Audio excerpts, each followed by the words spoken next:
Yo, what is up, everybody? It's Jay the What's up, Great guys? here with episode 27. As you can tell, not the full squad is not here, but the show must go on. We got Wildcat. Mm-hmm. Mm. Thomas might join, and John. What the fuck, man? I'm just kidding. But yeah, he's not gonna make It's it. okay. But we want to thank He's too you all. busy. I want He's to too thank all. busy. Yeah, he's too busy doing whatever. I want to thank all the supporters that rock with us, man. We've been Yeah, growing. The yeah. family's growing. We're bringing you a UFC 259 live reaction, by the way, just so you guys know. That's I left a, right. I left a poll asking you what fights you want us to react to, whether it's just the main event, the co-main, or the all three title fights. So let me know. I put a poll on Yeah. the channel. So vote. I want. Vote I want counts. to. I'm honestly excited for that fight. That fight's gonna be Yeah. really good. But to start out, I know you guys messed with Naruto, so I got a couple fights. Not a bunch because we're not all here. But Yeah. first fight, which I think no one really's talked about, Orochimaru versus Deidara from the Akatsuki. Spoiler, I mean, if you're an Naruto fan, you know what happens. Deidara wanted to kill Orochimaru, but obviously Sasuke did. So Sasuke Yeah. killed him. He absorbed Mhm. his body, his essence. But Deidara hates Sasuke because he wanted to kill Orochimaru. Because the Akatsuki hates Orochimaru because he betrayed them. If they were, let's say they were able to fight here. Um, First of all, Orochimaru is pretty strong. I think he's the strongest of the legendary Sani. Think about it But too. Like this guy's been around for shit. Like he fought Sasuke, and then he fought. Did he fight Naruto? I think he did. I'm not. If Deidara, yeah. Well, they both Orochimaru. did. They both did. Yeah. Yeah. But I think Uh, honestly, Sasuke had a better chance of defeat. Well, he yeah. did defeat him, but Yeah. He like when defeated they were him. younger, yeah. But to be fair, he was sick. Orochimaru was already dying and shit. So it could have been a different fight if he was healthy. But Deidara, I mean, he does some impressive feats. He did defeat Gaara. Gaara was a Kage. I mean, he was fucking the Kazekage, and he had the one-tail beast inside of him. Deidara, how would he do against Orochimaru? Um, Um, he does. He has this. Obviously, we all know his jutsu, the clay stuff he can make that blows up. But Orochimaru has a lot of experience, a lot of fucking jutsus in his arsenal. that guy basically has his. I know, like, what was it? He has poison, right? That was one of his jutsu. So I'm like, he had a type of poison. I'm not sure. I'm still kind of getting familiar with the characters. Yeah, but so for me, for a scenario that could be realistic is if maybe Deidara came to his lair, he wants to fucking kill him because he hates him. They go Yeah, at it. I feel like Orochimaru comes out on top because he has a lot in his arsenal. He could even use reanimation jutsu and like reanimate some fucking powerful ass shinobi to help him out. no doubt. Deidara's is fucking basically his trump card is that jutsu he has where he basically has microscopic clay that blow like you can't even see it unless you have a Sharingan. That's why It would be Sasuke beat him. this is basically the same equivalent to what Gara has, right? Basically, his was like sanding, but his Yeah, sand bending, but basically his will be the opposite of that. yeah, the clay. And he also has a C4, which if that's like the trump card, he'll kill himself with it. But Yeah. Orochimaru, I don't know. I feel like he would know Deidara at least decently well. If Deidara pulls that out of his ass with the microscopic clay, it might be a problem for Orochimaru. But knowing how, I don't know, would that even kill him? I mean, it probably would. Um, I'm trying to think what Orochimaru would do against him if he used that. Um, I don't even know. I mean, from what I understand, I don't think Orochimaru has access to lightning style because I've never seen someone yeah, with that would. lightning. And Mhm. lightning is what basically deactivates the clay so it won't blow up. That's why Sasuke beat Deidara because he has Chidori and lightning stream. Yeah. Hey, This brother, battle would be, sorry, hey, bro, is your computer like flashing a little bit? yeah, I think it's my camera. That's why I need Yeah, a because I camera. noticed like it's flashing a lot. Like I just want to don't want to like interrupt, but like yeah, I see it's getting bad. Let me see. Let me reconnect it. Yeah, sorry, I just want to make sure because it was like flashing a lot, and I want to be sure like you're not noticing. I thought it was my camera for a second. I'm like, wait a minute, Oh, no, that's me. This camera's fucked up. But it's okay. yeah, like I was saying, this battle would be interesting. I feel like Orochimaru just has more in his. I think he's smarter. He has more in his arsenal. But Yep. Deidara has a trump card with the microscopic fucking clay. That's a hard thing to deal with unless you're an Uchiha or just or Yeah. like a god. I don't know. I'm trying to think what Orochimaru can do against that. But I feel like Deidara is pretty cocky. He wouldn't use that right away. He'd probably think he's superior, knowing the type of guy Deidara is. And I Yeah. think Orochimaru might kill him quickly. I don't know. So I think Orochimaru probably wins 6 out of 10 times with probably maybe high difficulty, maybe because Deidara is pretty crafty. But Orochimaru is a genius. The guy's been a while. He's and I think he can never grow. I think one of his powers, if I'm correct, he can't grow old, right? I don't know if that's Yeah, true. basically, Yeah. his body grows old, but he has the ability to transfer bodies. Like See, that's what that's he was trying. smart. That's what he was trying to do with Sasuke, but obviously Sasuke killed him before he could do it. Yeah, So yeah, I think he wins. I think it's a pretty good battle, but I think he wins 6 to 7 out of 10 times no with doubt, no doubt. mid to maybe high difficulty. Deidara could win though if he pulls Yeah. out his ass. Mhm. That could be a problem. But that's the first battle.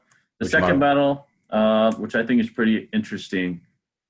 Sage Naruto, so the one that beat Pain. We all know that battle. Even people that That battle was really, like, it's it's like, legendary. yeah, it's like, Uh, it felt like a fucking movie. yeah, so that Naruto versus five Kage Summit Sasuke, the one that was at the five Kage Summit and fucked up. Well, not fucked up, but kind of was fighting against several Kages at once. He already had Mangekyo Sharingan. He had the Susanoo. He had Yeah, Amaterasu. So he was pretty fucking deadly. So yeah, those two dude. against each other.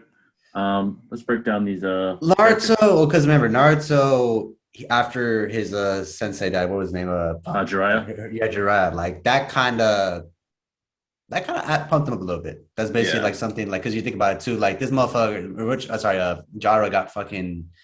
I said Jiraiya. As I said, Jiraiya. Yeah. Jiraiya. That motherfucker got stabbed by poles and shit. Yeah. Or like fucking Pain, Pain was too much for him. and like He killed him.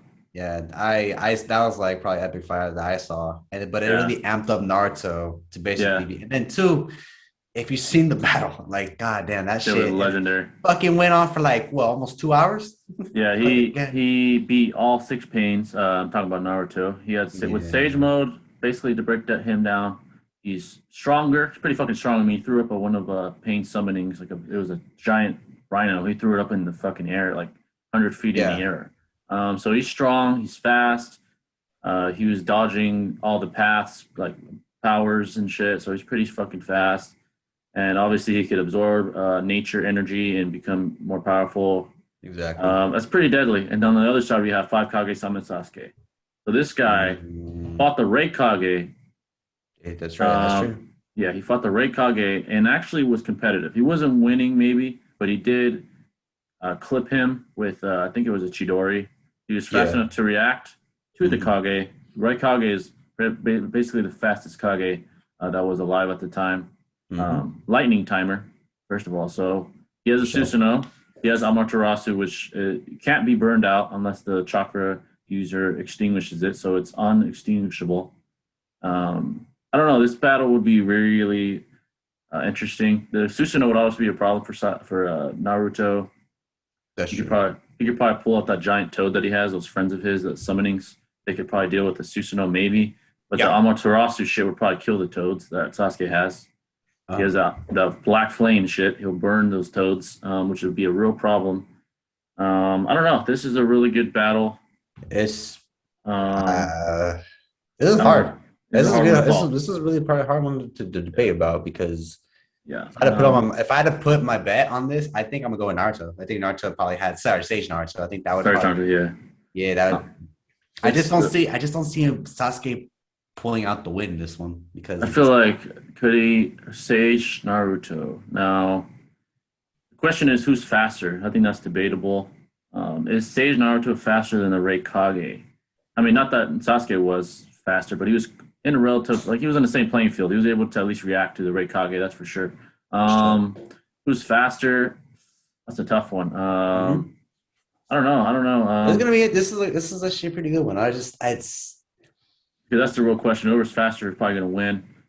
It's clear that Sage Naruto physically is stronger. That's obvious. He'll probably if they were doing a fist fight, he'd win that fight. Got that nine-tailed fox too. Think about it. If you want to add that into the conversation, yeah. And if he gets desperate, that would come out. Yeah, the nine tails would come out. I don't know because that Susanoo is the question is could Sage Naruto break the Susanoo with a punch?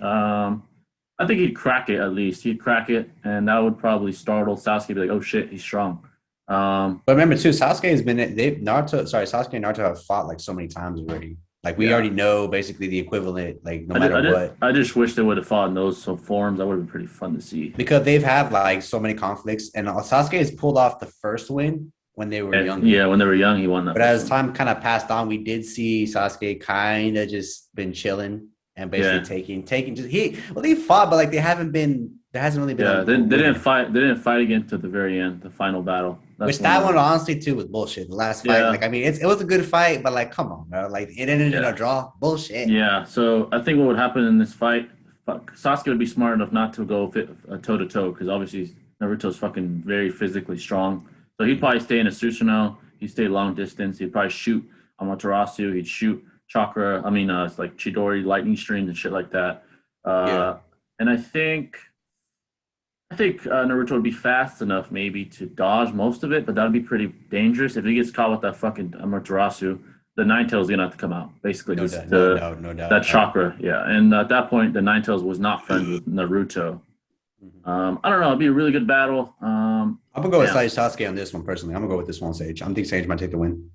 I'm gonna say, for the sake of choosing, I'm gonna say I'm actually gonna go with Sasuke, but very close. I think he maybe wins 6 out of 10. So no, it's almost 50-50. And honestly, that's a good hypothetical. 50-50. Because you can't even tell. Because the problem is too is like these two they're like basically the equivalent of Vegeta and Goku. But people would say Goku would win the fight regardless. It's like saying Naruto versus Sasuke. Naruto is gonna win because he's just more popular. Yeah. Again, so this is heck of a battle. I wish someone like Swakage or someone would maybe one day I will if I have good enough editing skills. I'll make a whole video about it. But get some animations in and we'll do like what's. I'm surprised Death Battle has not made this an official. Yeah, that'd be a hell of a fight, right? If we get a Death Battle, this would actually be pretty good. But regardless, I'm going with Sage Sasuke. Sorry, Sage Naruto on this one. So that's my opinion on that. So yeah, guys, that's our what if battles. I have one more Naruto talk, but it's not a what if battle. Let me know in the comments who you think wins those. This is a pretty interesting topic. What if Itachi never killed his clan and stayed in the village? So what if, let's say, not to spoil it. I mean, if you guys are Naruto fans, you already know. Itachi did what he did because basically the Hokage told him, hey, if you don't do something, there's going to be a war and then more people are going to die. The whole village might come to ruin. So you either kill your clan or you got to think of something. So he killed his whole clan. He obviously left Sasuke alive. Now, because remember, too, he had to kill him because remember the parents, they told him that he had to do it, which was so the most fucked up thing to happen. But Itachi was in a tough spot because he was in Uchiha, but he was also a Anbu Black Ops. So he worked for the Hokage and the Leaf. So he was in this tough position, and he chose the Leaf. He's like, hey, man, I'd rather have my clan die than fucking everyone die. So in this hypothetical, he actually, I think what would happen is he would say no. He's like, I'm not going to kill my clan. You're going to have to fight us. Basically, there'd be a war. Then too, would we have like, every single, because think about this too. If you think about if he never joined a clan, I think his family would have been killed. Sasuke probably would have died. And I think it would all that. Yeah. What would have happened? Yeah, this is crazy because what would have happened is Itachi. Let's say that he's a clan. Let's say he would have chose his clan instead of the village. There would have been a war because Danzo, that prick, wanted to kill the Uchiha because he hates the Uchiha and he wants there to be order and he looks at the Uchiha as a threat. There would have been a war. Minato, Naruto's dad, probably would have been fighting for the Leaf. He's a fucking threat. Obviously, Itachi's dad is a threat. So there would have been a fucking war. The Kages would have fought the clan. Itachi would have been fighting the fucking Kages. Sasuke is a fucking kid. He can't do anything. Would have Shisui fighting. I think people would have died. Would Itachi would have died? Maybe not because he's fucking durable. Maybe so because Minato's there. Would it give this opportunity for Itachi to basically learn to be, I guess, good in some way? Because I'm thinking about this too. Like, but would it be the opposite way? Would it Sasuke be the one to lead this clan instead of Itachi, and then basically maybe we have an opposite, like Naruto befriends Itachi, and Sasuke history could have been completely changed. Here's the possible things that could have happened. The Leaf kills the Uchiha, so not even Itachi could fuck with them. They kill them all. A few of the Leaf die. Minato and the third Hokage kill them. Then the Uchiha clan is dead. They probably would have killed Sasuke too, or maybe not. Maybe they would have let him live. He's just a kid. So maybe Sasuke would have been in the same spot either way, except Itachi would have been dead. Sasuke would have hated the fucking Leaf. He's like, "Fuck these guys! They killed my family." So he might have been evil anyways. He might have joined the Akatsuki himself. So that could have happened. Or let's say the Uchiha win, they fucking kill the Leaf. They kill Minato, which is a big if. I don't think that would have happened, but let's say that happens. They kill the third Hokage. Then the Uchiha take over the Leaf, and it becomes like Madara's vision, like Madara who wanted the Uchiha to dominate. Yeah. Well, he wanted something else, but the Uchiha would have taken over the fucking Leaf, and probably Itachi's dad probably would have been the Hokage, because he was like the leader. Yeah, basically. And then Sasuke would have grew up in the fucking leaf. Naruto might have never been fucking born. Who knows? If I think it would have been. I think he would have been born, but I felt like maybe Sasuke and Naruto probably would never have been friends. Never. They probably just been like allies or acquaintances, possibly. Yeah. And then this is another scenario that could have happened. They battle and they come to an agreement. They're like, all right, you guys can become your own village. The Uchiha, get the fuck out of here. Become your own village. And then either way, there's conflict. So the Uchiha clan's going to be probably like a rival with the Leaf. And then Naruto and Sasuke would have never been friends. Naruto would have grew up with his dad. Obito Sakura would never be around. Thank God. Yeah, Sakura would have never fell in love with Sasuke. Obito would have never joined forces with Kakashi. I think that was actually before though. Never mind. Obito might have been. Was around before that. But yeah, so that's what would have happened. There's a lot of what ifs, but it would have changed history. It would have changed all history. Naruto would have been a different person. Sasuke would have been a different person, and that's would have changed the whole fucking show. So if you guys want the whole video on that, let me know. Yeah, so that's our Naruto topics, guys. We try to get in depth here, but those are pretty good topics, I think. Let me know in the comments what you think about that topic. But now moving on. We all know Saturday, UFC 259 is coming. Biggest event. Well, actually, March is going to be a good month of UFC fights. And then 3 weeks later, we got Francis fighting Stipe. So that's a fucking card. But this card is stacked. I mean, it has 3 title fights. Peter Yan fighting Aljamain Sterling for the bantamweight title. It's going to be fucking lit. The greatest female fighter of all time, Amanda Nunes, fighting Megan Anderson, who's, I guess, competitive. She's competitive. Who got that? She did lose to Holly Holm, though, so let's keep that in mind. Who fucking Nunes knocked the fuck out. And then the main fucking event, which we're all excited for, Israel Adesanya fighting Jan fucking Blachowicz. That's going to be a fucking battle. If Israel wins, he'll be the 5th double champ ever. That's going to be this is going to be amazing. This is going to be really, really dope to see. I mean, I'm going to go, for Jan versus Sterling, I think, God, that one's going to be interesting. Sterling, in the most part, is not really, his fighting style is good. But I think he's pretty well-rounded. You got to understand, too, Jan's coming off a win off of Jose Aldo. Yeah. Let's be honest, too, Jose Aldo was not. Yeah, he's older, man. But basically, this would have kind of got Jose Aldo back into the spotlight, personally. Yeah. And here's a good point that Cody Sandhagen made. He said, this guy got the belt by only beating Uriah Faber. Remember when he knocked him the fuck out like a couple of years ago? And then he beat Aldo for the belt. So he has a good point. Jan. He's basically fought like old. He's only fought like old veterans. He's never fought like anyone. So that's a good point. So I'll say this: he hasn't fought Sterling. He hasn't fought Sandhagen, who's a killer who just knocked out Frankie Edgar. He hasn't fought like those are the 2 best. So he hasn't fought either one. Who knows what could happen? Jan, I have to say, is really powerful. I've seen his training. He fucking hits like a fucking. And leg kicks, bro, are strong. Like, fuck. He hits hard. He kicks hard. He's just a tough fucking dude. He's quick, explosive. Probably hits harder than Sterling. But Sterling is very fucking dangerous. He can submit you from anywhere. I mean, you saw that fucking submission against Sandhagen. That shit was beautiful. It was a beautiful choke. I don't know. This is a very good battle. If Sterling could blocks well enough. Sterling's never like this is honestly a good opponent for him because I've never. Do you think it would end by submission or it could? Sterling could submit him if he gets him to the ground and Jan can't keep up. He could get him somehow. He's pretty fucking good. That'd be good submission because you think about it, his takedowns are very, very. They're good. They're lethal. But he's lethal. Will it be enough to basically? Because remember, Jan, he fucking what was it at the Jose Aldo fight? He knocked him out. Was it by a leg kick or I don't know? I think it was. I know he knocked TKO'd him. I forgot how, but he has power on him. It was one round, but I don't remember. But like he clipped him. I believe it was the jaw. He went down, and then they ended it. Yeah, Aldo did well. He just couldn't compete with Jan's power and shit. He was just too. Jan's got that. He's Swedish, right? Or was he? He's Swedish? Russian or something. But he's a killer. I think. But yeah, either way, like, dude, them foreign fighters, bro, they don't give a fuck. I don't even know what to say about that fight. It's up in the air. Personally, anyone could win this fight, but damn, I don't know. This is gonna be. I'm rooting for Sterling. I like him, but I like Jan too. But I'm gonna root for Sterling. He deserves this spot. He's been there for a long time. He beat Sandhagen. Yeah. I think this fight could. I'd say this fight could end in a draw. I'm calling it right now. I think it might end in a draw. I don't. I mean, The problem is too. It's so debatable because Jan, like you said, he's only had two. Let's be honest, those fights were kind of. They're not like he. If he were to fight someone like fucking who would be the equivalent to like Sanhagen or something. Sanhagen, maybe fucking. Or Mara Marias. I think he did beat Mara. I'm not sure. Actually. I'm not sure he did. What was Triple C in that weight class or no? Was it different? Basically, when he left, that's when they set up Jan and Aldo. That's when after he left. So if it was Triple C or Dominic, maybe Jan. But again, too, he's proved himself as a competitive fighter. So the guys he's beaten, he beat John Dotson. I mean, that guy's kind of an older guy now, though. He beat Jimmy Rivera. Pretty good.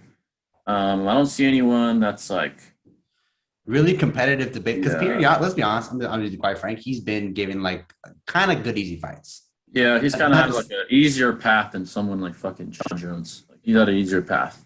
Like, either way. I'm fine with calling this fight. Yeah, either way, I think if I had to make this fight, I'm gonna call it a draw.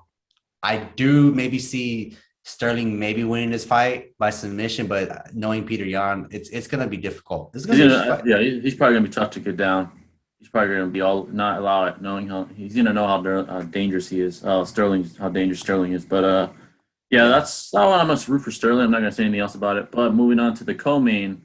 Amanda fucking Nunes versus Megan Anderson. This chick, Amanda Nunes, bro, greatest of all time. She is in the women's division. This is insane because she's one of the best ever. Period. And she's defeated almost she's defeated almost everyone.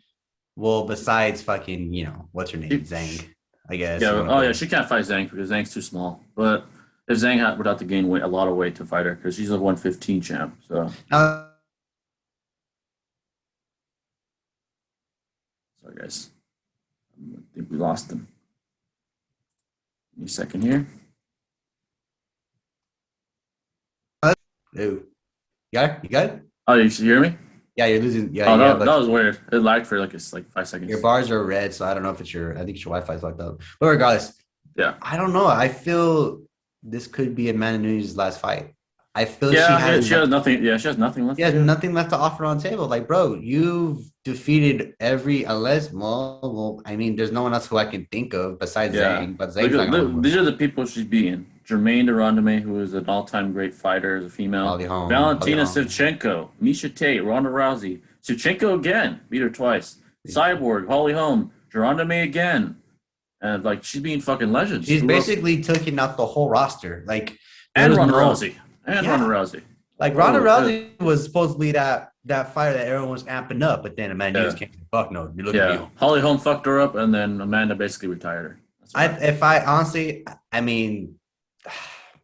have to give. I'm gonna just go. I'm gonna say I feel this is the last. Yeah, Amanda. I'm giving it to Amanda. I'm sorry. I understand. Honestly, I like Megan. She's cool. She's a tough girl. Have these two fought yet? Have they fought before? Okay, so this will be the first time, but I'm calling for unless she pulls off a fucking miracle and knocks her out. But dude, Amanda is taking those hits, bro, and she's just coming. I'm gonna say Megan. Her best case, I think she loses either way, is surviving 5 rounds because she's long. She could survive, but she's gonna lose, or she just gets knocked out. I mean, Amanda could just.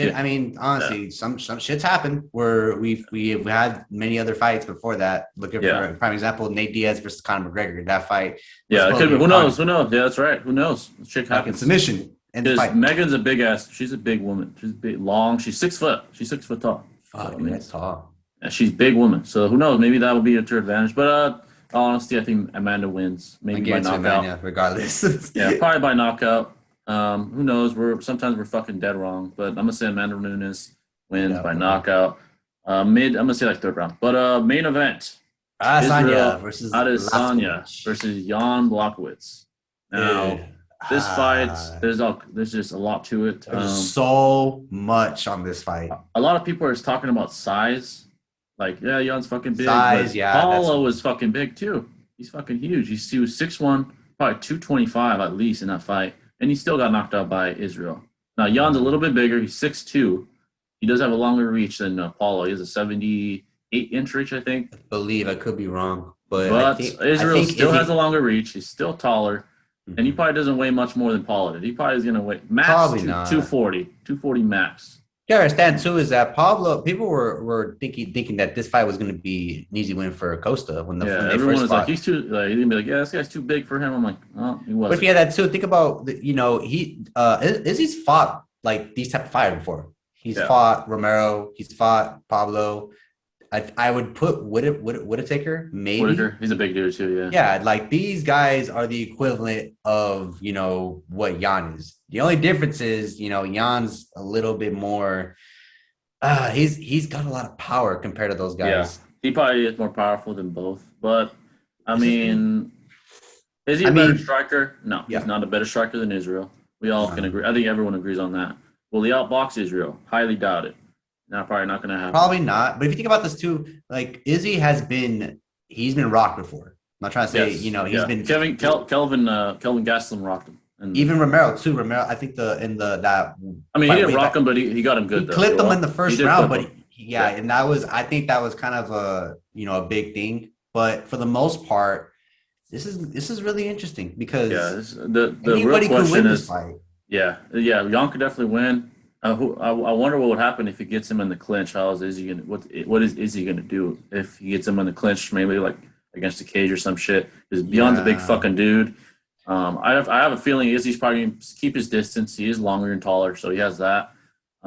He's probably gonna be he's fucking smart, so he's gonna know He's better than smart. to he's gonna know better than to do some stupid shit. He's gonna be like, all right, I'm gonna use my distance. I'm gonna outbox him, stay away from him. But I'm not again, gonna too, get that's cornered. basically his whole tactic for Izzy is basically like he wrote the first couple of rounds, he reads his opponent, make sure like what's he doing differently, and Yeah, then he just he's I've seen in a couple of fights where he just like he goes for like thigh and leg kicks, which is smart for most UFC yeah, he fighters. has some amazing leg kicks. Like Yeah, those leg kicks are strong. Like it's like the equivalent of getting like hit with the Dustin Poirier versus Conor McGregor fight. He got killed yeah. kid in the leg. Now add that to what fucking the recent fight with Izzy with the Costa. Now, if you saw that fight, I rewatched it. Like, His bro, he leg was kicked him, fucked up. Yeah, his leg was fucked up. dude, kicked him so many times.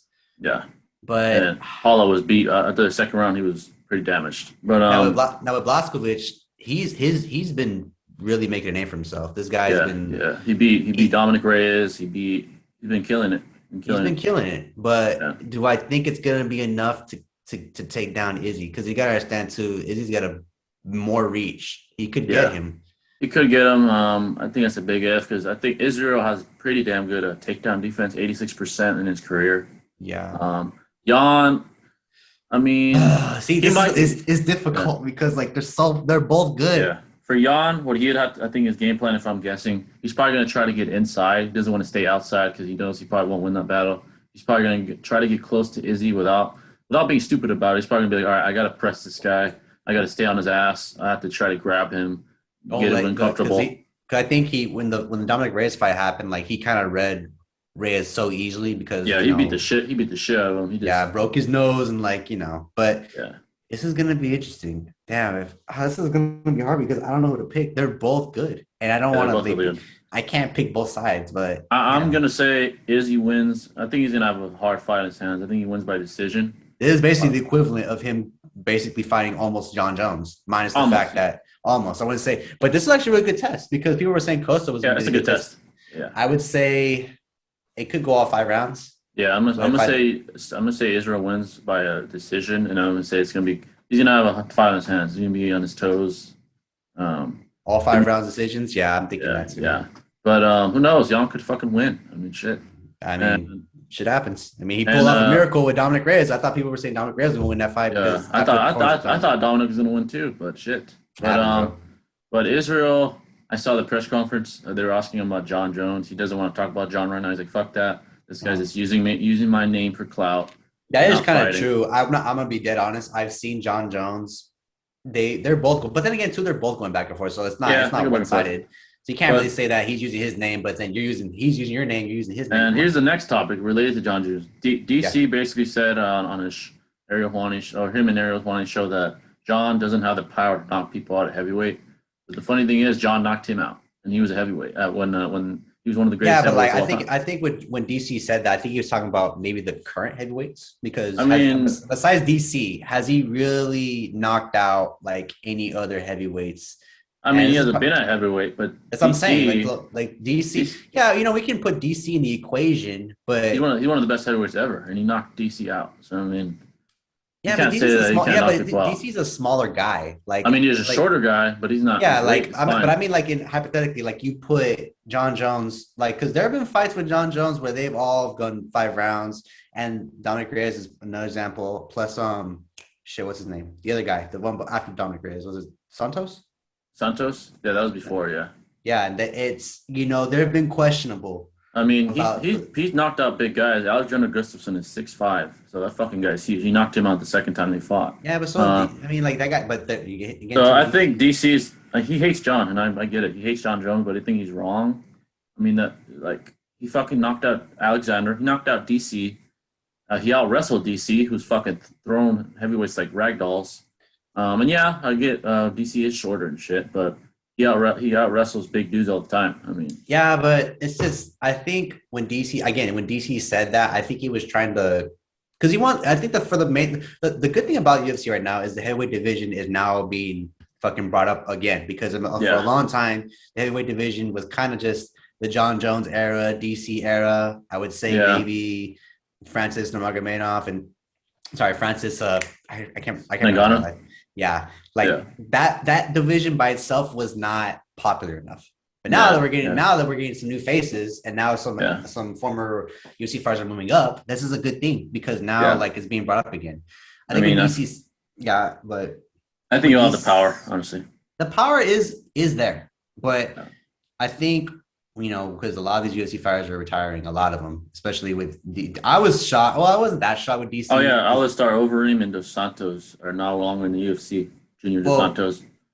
It's for the most part, the heavyweight division is kind of making its way back, and I'm liking this. Yeah, I'm excited But with DC, it's because I like the guy. He's not a hateable guy. He's like very fun. Yeah, him and John just hate each other. I mean, that's never gonna change. Well, because John Jones is a fuck up. That's why. They just hate each other. I mean, they talk shit all the time. Yeah, but dude, let's be honest. People, I know I'm one of those guys that doesn't like John Jones. I just feel like John Jones, he is bro, you're giving chance after chance after chance. I mean, to be fair, he hasn't fucked up in a couple of years, so he's doing well. Besides the recent Albuquerque should have happened 2 years ago, right? Yeah, that's not that recent, but yeah, I guess that was something. He should have been driving around and then almost killing a mother and her baby. And then that was 5 years. That was 5 years ago. But yeah, testing for drugs. I mean, that was again. It was non-performance enhancing. But yeah, bro, he took drugs. I'm sorry. He took coke. That's a drug. Give you that. But anyone does that shit. Just saying. But anyway, but DC. John did talk shit back to him. Did you see the video he posted about fucking DC crying? About he was crying and he made a meme about it. And he's like, I don't have the power, but I knocked you out. Yeah, I'm gonna show you a pic of John Jones crying. He's the lowest point in my life. I mean, the only time he's cried is when he fucked up, and now that someone beat him. Yeah, and he had to apologize bro, you almost murdered someone. Like, come on, man. I'm just being dead ass. Regardless. I mean, he cried, but not about someone beating him though, so it's not the same. But John has the power. So that's just not true. What DC said, he's gonna knock people out. Well, maybe not Francis Ngannou. That guy is fucking so dangerous, but he'll knock out he could probably knock out Blades. He could probably knock out. Blades got knocked out by Derek Lewis. I mean, that kind of proves the point. This guy has basically, But regardless, what was I about to say? So this main fight, the Adesanya versus Blachowicz, do you think it's going to lead to the ultimate super fight we've been waiting for? If Adesanya, the best case scenario for Adesanya is if he fucks up Blachowicz, beats his ass, knocks him out, then yeah, the good shot. He's probably gonna be like, "Hey, John, I fucked up this guy. Where you at, John? Where you at, John?" The worst case, if he gets annihilated, let's say he gets mauled by Blachowicz, he fucking slams his ass, beats his ass, then the fight's gonna kind of die down. He's like, yeah, if you can't beat this guy, you're not beating John. I'm pretty sure this fight, whoever wins, either Adesanya or Blachowicz, this is gonna be one of them's gonna call out fucking John Jones. Yeah. If Jan wins, I feel like John's not gonna want to fight him. He's like, I don't give a fuck about this guy. Or because I know John, he said himself he wants to go for the heavyweight bout. Yeah, that's what he's doing. Yeah. But do you think? Because I think about this too. Whoever wins both those fights, Stipe versus Francis, or John Jones versus Blachowicz, John Jones can pick any weight he wants to fight at.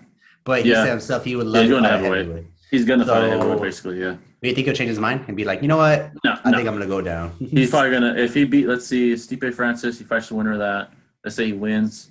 He's probably Israel. If he wins his fight, he's probably gonna have to go up to heavyweight, and I don't see that happening. He's gonna be too big, I think. But I mean, hey, His weight is like 240, right? Is I believe his current weight, or is that 220? I mean, John, he's like 250 right now. He's fucking huge.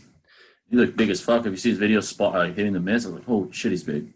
His upper body's fucking big. Even his legs are bigger. He's bigger. Getting old, man. He's gonna be how old is he? Like 32, right? 33, 32? 30, but almost the same age as Izzy. I think he's 32. Damn. They're almost the same age. I don't like what Izzy calls him old, but they're the same fucking age. I thought Izzy was 29. He's 30. He's 31. Okay. Well, I think it's because John Jones came into the league and he came in really early. Yeah. At 19. Yeah. And then he fought a lot of good fighters, but regardless. Anyway, yeah. But I'm excited for both these fights. But another sad. Well, we don't know if it's true. Kamzat. Yeah, we don't. This one you brought it up too. Yeah, Kamzat Chimaev says he's retiring, but Dana White says, "Hey man, he's fucked. He's fucked up with COVID. He's on steroids. I mean, not steroids cheating, but he's on the steroid that's helping him heal. Antibiotics. The prednisone, and he's saying that Chimaev doesn't mean it. Well." Maybe because go ahead. Because I was reading about prednisone, and it does make you be more emotional. So maybe he was just like really sad about not being able to fight. He's like, "Man, I'm done." No, maybe he'll change his mind. I hope he does because I like him. He's a fucking beast. I think the situation with Kazmat, like he's very. I mean, because just think, he's basically going to be the next. What weight is he at? Is he in the heavyweight? 185. So that's like middleweight. Middleweight. So. And he's still young too. He's only had like a couple good fights. But people are calling him the next Khabib, which I think that's okay. First off, that's a little too much. Yeah, he has a while to go before that. Yeah. He has a while to go. And I thought the Leon Edwards fight, I thought would be a good fight. Oh man, I was excited for that. And I honestly too, I want to see Leon Edwards. This guy has been making fucking headlines on on Jorge Masvidal, and I thought this would be a good fight. Yeah, and the dumb thing he did. And I get it. He's a prideful guy who wants to get back to the doctor said you got to rest, put him on steroids like to heal, and he goes back to training. He gets more fucked up. I'm like, dude, you got to heal. You got fucking COVID, like bad. He was like coughing up blood. I heard. Well, the problem is too. I haven't had COVID, but apparently you've had it. Like it does fuck up your respiratory system. Yeah, especially for some. It hurts more than others. For me, it wasn't that bad. I heard for Kamzat, it fucked him up. Like he was coughing up blood and shit, and he shouldn't be training. Shouldn't be training. Well, if you think about it too, because one of the signs, like if you're the breathing part in the COVID, it's very, very difficult for some people who get it. And now for athletes who get it, like it's very usually doesn't fuck them up. Yeah, it doesn't. But the problem is Kamzat got it bad. But compared to like other sports, NBA, football, basketball, like this is you're striking. You're basically having to use all your power in your fist and your legs. You're basically drowning your. And when Kazma was still training after he did this was kind of. I think too, it's bad decision making on UFC. UFC should have just kept them from not training. I don't know if he was training by himself, but regardless, he should have just been resting. That was a bad decision by him. He should have just let his body heal. Like someone, I didn't even know this, but I was listening to Dustin Poirier on Joe Rogan. He said he had COVID and he got no symptoms. He didn't even know till later. He's like, He might have had early symptoms, but just because he had it. Like he didn't even get. Yeah, he's like, I didn't even know. I actually tested positive for the antibody, so that means I had it. He's like, I didn't get it. But Cody Garbrandt was on. He got it really bad because he did the same thing that this guy's doing. He kept training. He got really fucked up. Like his kidneys were fucked up. He was really fucking sick. Like you gotta listen to the fucking doctor, man. Don't train if you get 100%. Yeah. So Kamzat, I hope he heals. Do I believe he's retiring? I would say I don't think so. No, because here's the thing: UFC fighters have always put the word "retired" whenever they lose, or basically they're out for a while. Because the reason why is because I think as a UFC, you have to make if you can't, fight, you have to basically announce your retirement for now.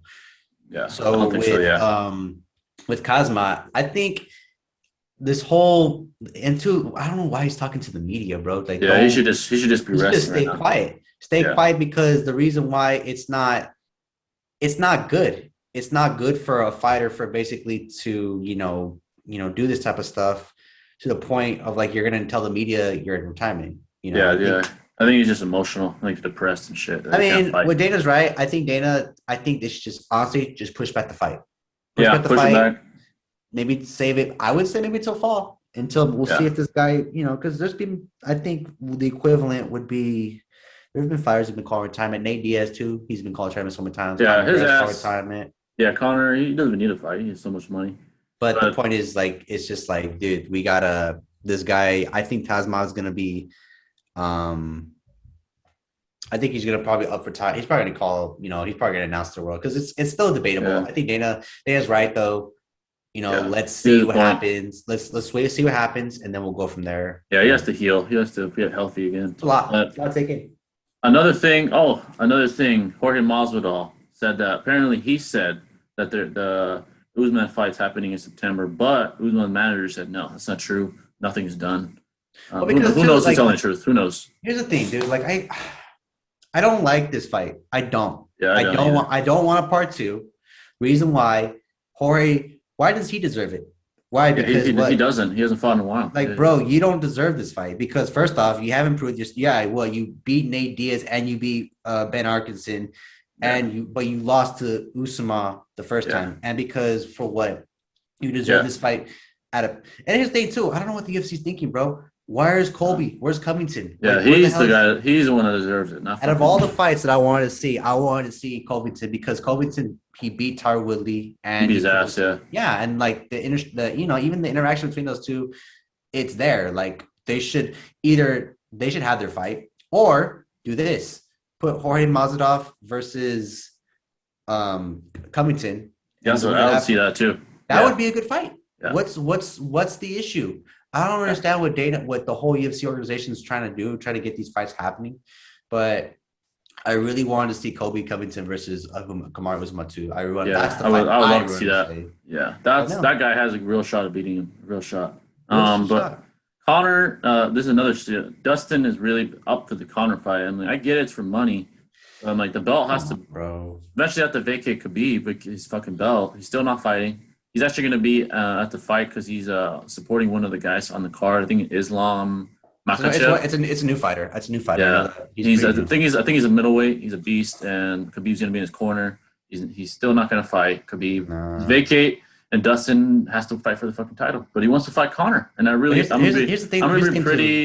be disappointed if they make Conor and Khabib 3 a title fight. I'm gonna be very. I don't want to see Khabib versus Conor 2. That fight's dead. I'm tired of hearing about it. Conor just let Conor be. But the sad that Dustin can do whatever he wants. He deserves the money, but he wants it. He's like, yeah, I'll fight Conor again. And Conor, he's doing it. I think the reason why he's doing it is because the reason why I actually don't understand too is like, why are we having another rematch?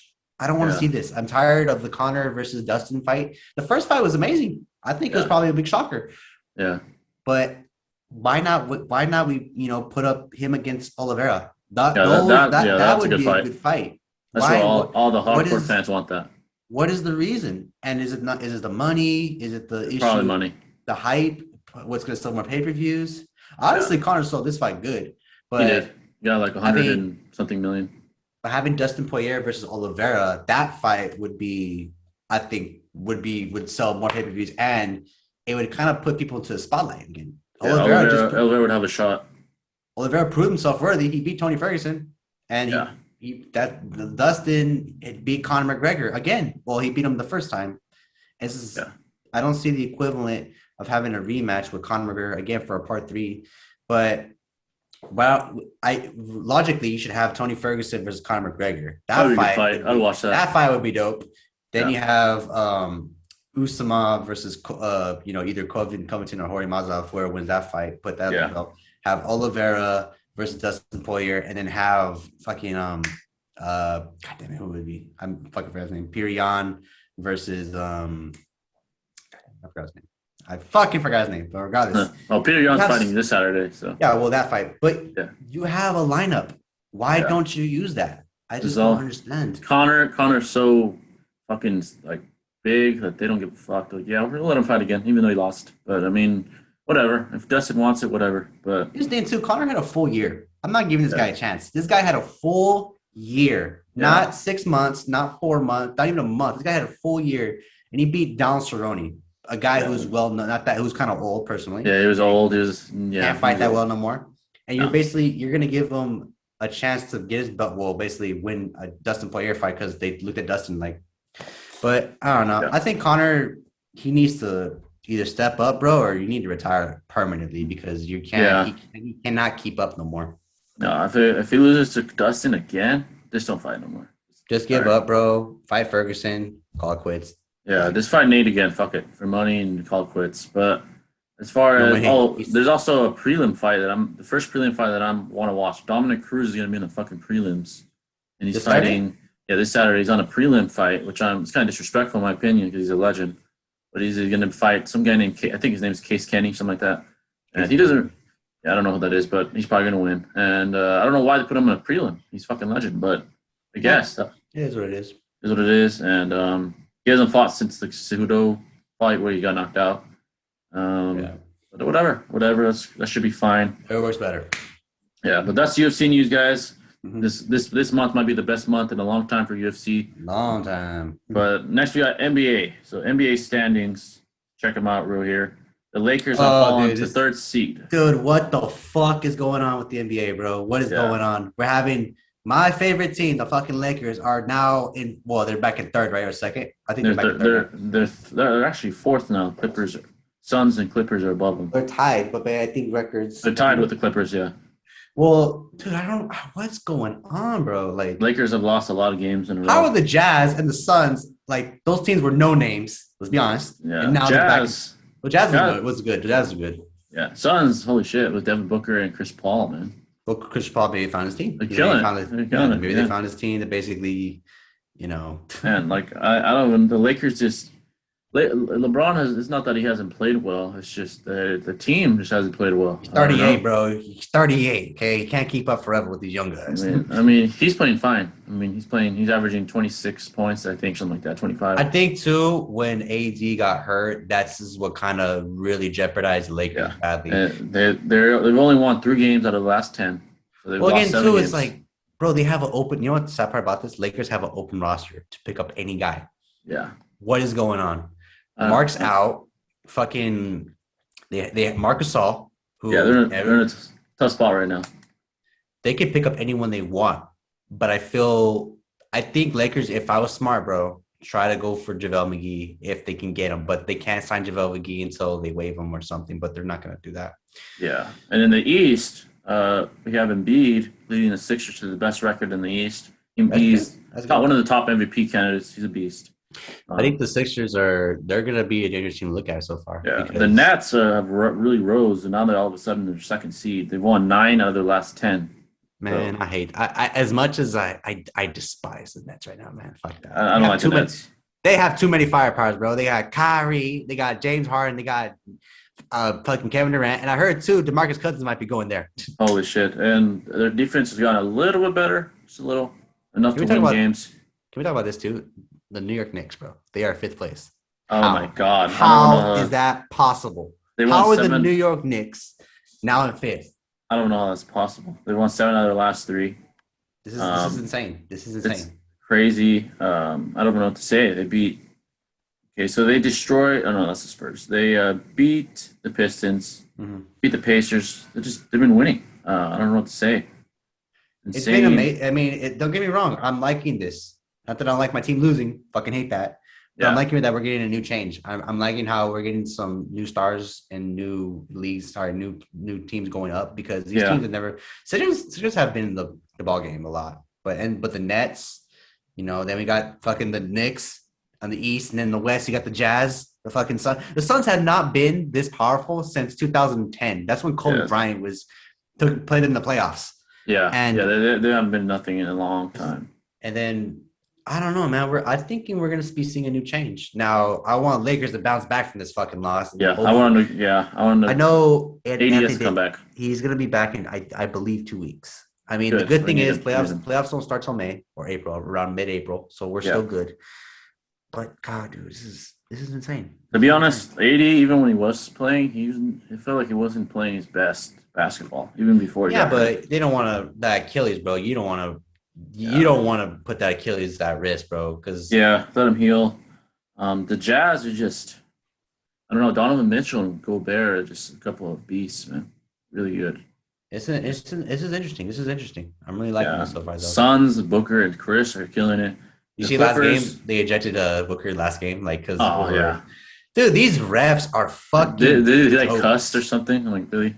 They need to find these. They need to train these refs, bro, or they need to get or need to find them Like because profanity? Come on, man. That's fucking dumb.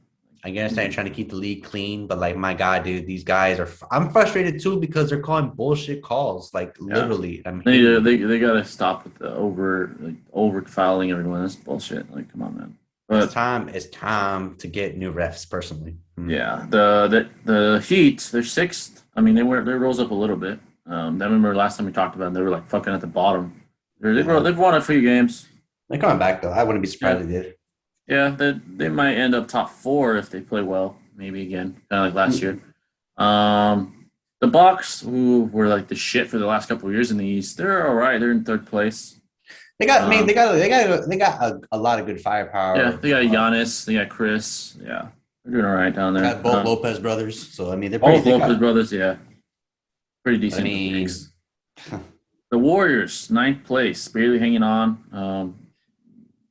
Curry's carrying, basically carrying. him and I would say Draymond too, but Draymond's becoming a bitch right now because he's dude. Draymond is like now becoming like what Ron Artest was in the NBA. He bitches at every fucking called Yeah, up. yeah, he And, does.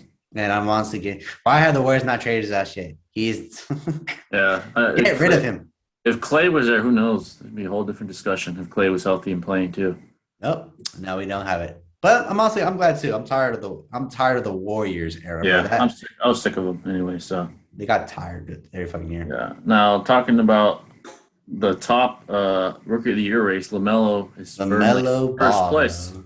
He's probably obviously gonna win. Dude, he's gonna win it. Like, bro, this guy, and let's be quite frank, out of all the Brawl brothers, like He has I the most saw this. potential. Yeah, He had the most potential. You gotta understand too. This kid's the youngest one out of all the Ball brothers, he's and pretty good. He's really good. he got to play overseas against grown adults at a young age, and even Yeah. he taught. And if I was LeVar Ball, I'd be a proud dad right now because Yeah, I mean, he's a better scorer than Lonzo. I think. Pretty Lonzo good. right now is in a predicament with himself because he might be traded, which I'm pretty sure it might happen. Which Yeah, because all of a sudden, fucking Zion is playing really damn good at the Pelicans. So yeah, but Zion, the hype for Zion has died down, dude. Like the hype. yeah, a little Remember, bit. But he had a hell of a game a couple nights ago. Like, yeah, but I well. feel like one game's not going to change everything. I think a couple more games then because Zion was going to be the next LeBron or Shaq or whatever the fuck you want to call him, but I think something just happened, and now Yeah. we barely hear about him nowadays. Yeah, he's averaging. Lonzo's averaging 16 points. He's averaging six rebounds, 6 assists. He's doing pretty well. Yeah, and hey, Jordan, dude. I mean, sorry, Michael Jordan, bro. He made the good decision of picking him up, which I'm like, bro, Yeah. smart. But I think too, he wants to set up that little game 1-on-1 with LeVar Ball. I want to see that. Oh my God! Yeah, He said $2 million. $2 million abs- will play. He'd absolutely destroy fucking. Come on, bro. Never lost. He probably would. He probably would have been let him score once, probably. But yeah, he's so fucking good. But NBA, it's I don't know. It's been kind of quiet, but at the same time, not. Yeah. Yeah. Oh, the thing with the soccer player that said something about LeBron. What's his name? Lat. However you say his name. The God soccer damn it, I player forgot his said name too.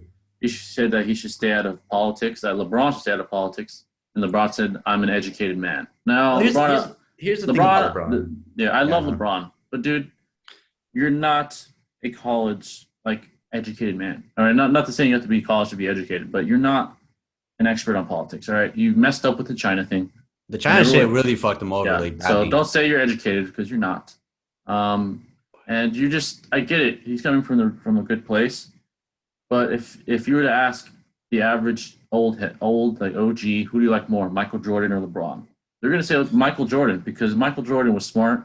He didn't talk about politics. He never did. He didn't give a shit. He kind of did. Michael did when he retired He retired, but when he was playing, he's like, yeah, hey, Republicans buy shoes too. Like he didn't give a shit. Like he's smart. I think the good thing for athletes, like they have a voice because they have that power to basically encourage kids to make good decisions and basically make just like I do think athletes do have a place in politics, not as basically trying to like change stuff because I know LeBron, because right now in the NBA, the face right now of the NBA is basically LeBron because LeBron's that guy. But that guy right now. when when politics, when especially in sports, any sports, politics are often a hot topic for athletes because you voice your opinion on certain Yeah. stuff. Let me give a prime example. I know people might hate me for this, but Colin Kaepernick, he was a prime example. Colin Kaepernick was a prime example of he didn't his political movement had nothing to do with the military. I mean, but it didn't. Sorry. He says so, but military is not going to like when you take a. Here's the thing, though. Like the first time, here's the thing. Well, and I'm just being hypothetical. When Colin Kaepernick first, chose he sat down during national anthem. This is like way back then. Oh yeah, I remember that. Yeah. And then apparently, could be wrong about this, not 100% sure, but someone wrote to Colin Kaepernick, told him to kneel for the flag because that's more respectable. And then this is where it happened. A lot of politics, maybe social media, saw Colin Kaepernick put his knee down on that field. That was huge. Yeah, the fucking most impactful thing ever happened in football. Yeah, for sure. People took this the wrong way because a guy, military man, wrote Colin Kaepernick, told him to do that because it was more respectable and more honorable. And Colin said himself that he did it for, police brutality, Black Lives Matter, all this stuff. And hey, if that's something you want to do, go ahead. But you're going to have a way with people who are going to have a political who are going to have a backlash specifically on you and what you represent. Because Colin played football. He was a NFL player. You're basically working, a job that's, provided for you and I think I could be wrong, but doesn't it half the military funding come from the NFL? I don't know if that's true. I'm not sure. Probably. I'm guessing some does. But but that's like the whole point when Colin did that. It really brought an impactful thing, but a lot of people were now bringing a flag versus political agenda and patriotism, and they threw that all on one guy who even spoke out and told him, like, I'm not disrespecting no military service. He told us he's in favor of it, but he will not stand for national anthem because he feels that it's very, very, I don't want to represent like, what police are doing to my people and all that stuff. As years passed on, what happened to Colin Kaepernick, NFL. I mean, he's not a good player. So. Yeah, he's not. He's just, he made a bunch of political stunts and Colin, like he's done. He'll probably he's having never play again. Never play again. And hey, bro, you got to play Super Bowl, didn't win, but you lived. Yeah. Well, most people don't. Now, bringing this back to LeBron. LeBron's situation is a little bit different because basketball but again, too, LeBron's been in situations like this before with basketball. Think about it. Remember the whole hits? What was that one CNN lady, the one he got in a beef with? The girl, she said shut up and dribble. I think it was like a Fox reporter or something. That was her, but like when she said that, of course, come on, bro, you're gonna get you're gonna get hate for that. But this is my thing on politics. Now the Kaepernick thing, he knew what he was doing. Yeah, he said I'm not kneeling because of the military. I'm like, well, dude, you know better. What do you think a military guy is gonna see when they see fucking kneeling? I mean, have you ever been in a protest? Any Black Lives? I've never seen. Have you ever seen Kaepernick in a Black Lives Matter protest? No, he doesn't really fucking care. He never cares. He was at the George Floyd one, wasn't he? He was at that, but before that, when he was saying he cared, he doesn't really care. Maybe some part of him did. He was kind of disrespectful, though. You're never gonna win in a movement when you're disrespectful to cops, calling them all pigs and shit. I remember when you had like socks of like pigs, police pigs on his. I'm like, you think you're gonna make cops like you? Like, first of all, there's that. Second of all, he's not a good player. So he's acting like he's blackballed. He's not good. After his legs gave out, he just can't throw a football very well. So there's that. I think too, if you throw in the consideration of like, what he was trying to do, like when he sued the NFL for that, that's what kind of like I know, like, bro, like, man. I know, like, the whole change of his dynamic, very, very, it changed like right when he started doing promotions, started doing all these political agendas. This is another thing. People really think that being assholes to the other side is going to help you get what you want. It doesn't work that way in the real world. When you're a prick to someone, they're not going to want to do what you want. You're going to create more conflict. You're like, oh, fuck police. You're fucking pigs. I'm like, oh, so you think the cops are going to listen and like you? Oh, it doesn't fucking work that way, man. Like So, imagine if like I'm just saying hypothetically, what if Tom Brady did the shit? What if Tom yeah. Brady did the shit? Do you think people Oh would be on man, his side? no. Yeah, they would not be on his side. Now, there's people that might bring racing to evolve into this. Like people say, "Oh, well, we believe in him because he's doing it for a general cause." But I still, it's if it was Kaepernick, Rogers, I still wouldn't agree. Whether it was a white guy, black guy, Asian guy, I don't give a shit. You shouldn't be kneeling, in my opinion. I think another prime example would be fuck, what's his name? Drew Brees. Remember the incident with Drew him Brees. Oh man, I've where kind of lost. he He was attacked, man, for what he said, yeah, but here's the thing. and it was And wrong. this, yeah, it was wrong to say it because as an athlete, because he said too, like he'll said he'll never kneel for the flag, because my grandparents or my fathers, they were served in World War II, and I don't like that shit. Which, yes, you have a right to say that, you're an American, but like I think the bad place he did say it though was on social media. Yeah, Like, bro, if you're I gonna was Drew, I would have just kept my mouth shut, man. But going back to the topic of athletes, what happened in the LeBron situation?